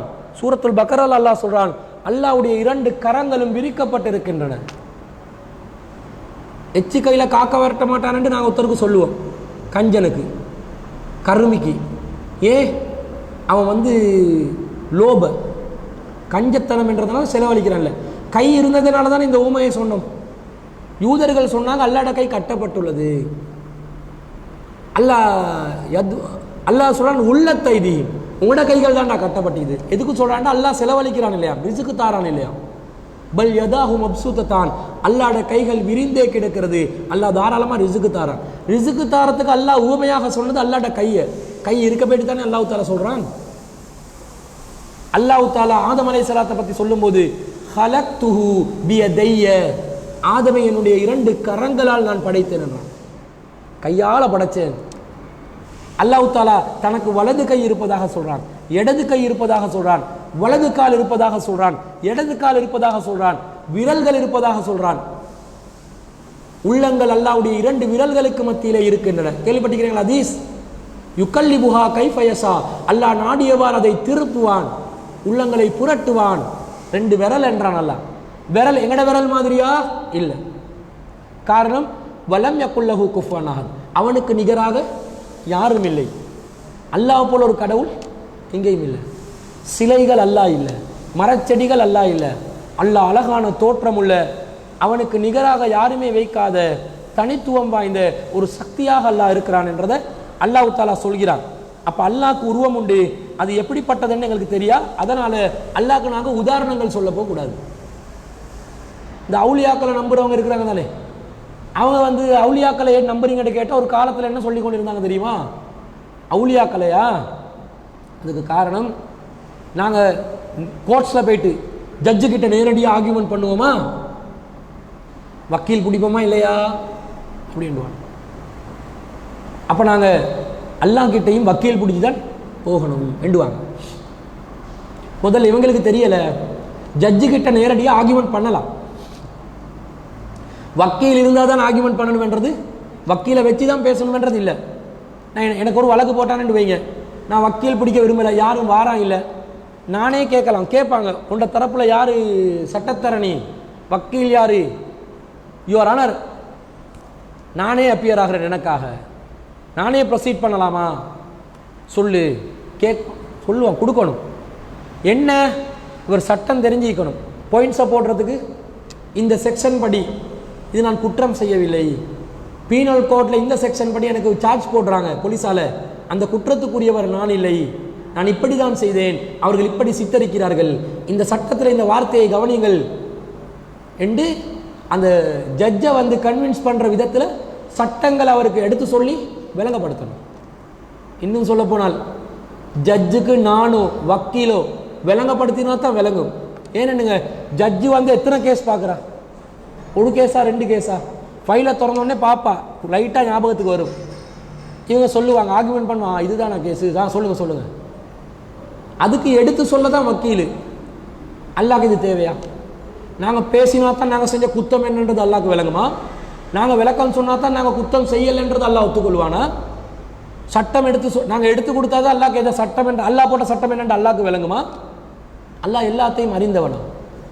அல்லாஹ் எல்லாத்தையும் அறிந்தவன், எல்லாத்தையும் புரிந்தவன். அல்லாஹ்க்கு எல்லாமும் விளங்கும். அதனால வக்கீல்கள் தேவையில்லை. அல்லாஹ் சொல்றான், ஃபலா தல்ரிபு லில்லாஹில் அம்சால், அல்லாஹ்க்கு உதாரணங்கள் சொல்லாதீர்கள். இன்னல்லாஹ் யஅலமு வ அன்தும் லா தஅலமு, அல்லாஹ்க்கு தான் தெரியும், உங்களுக்கு தெரியாது என்று அல்லாஹ் சொல்கிறான்.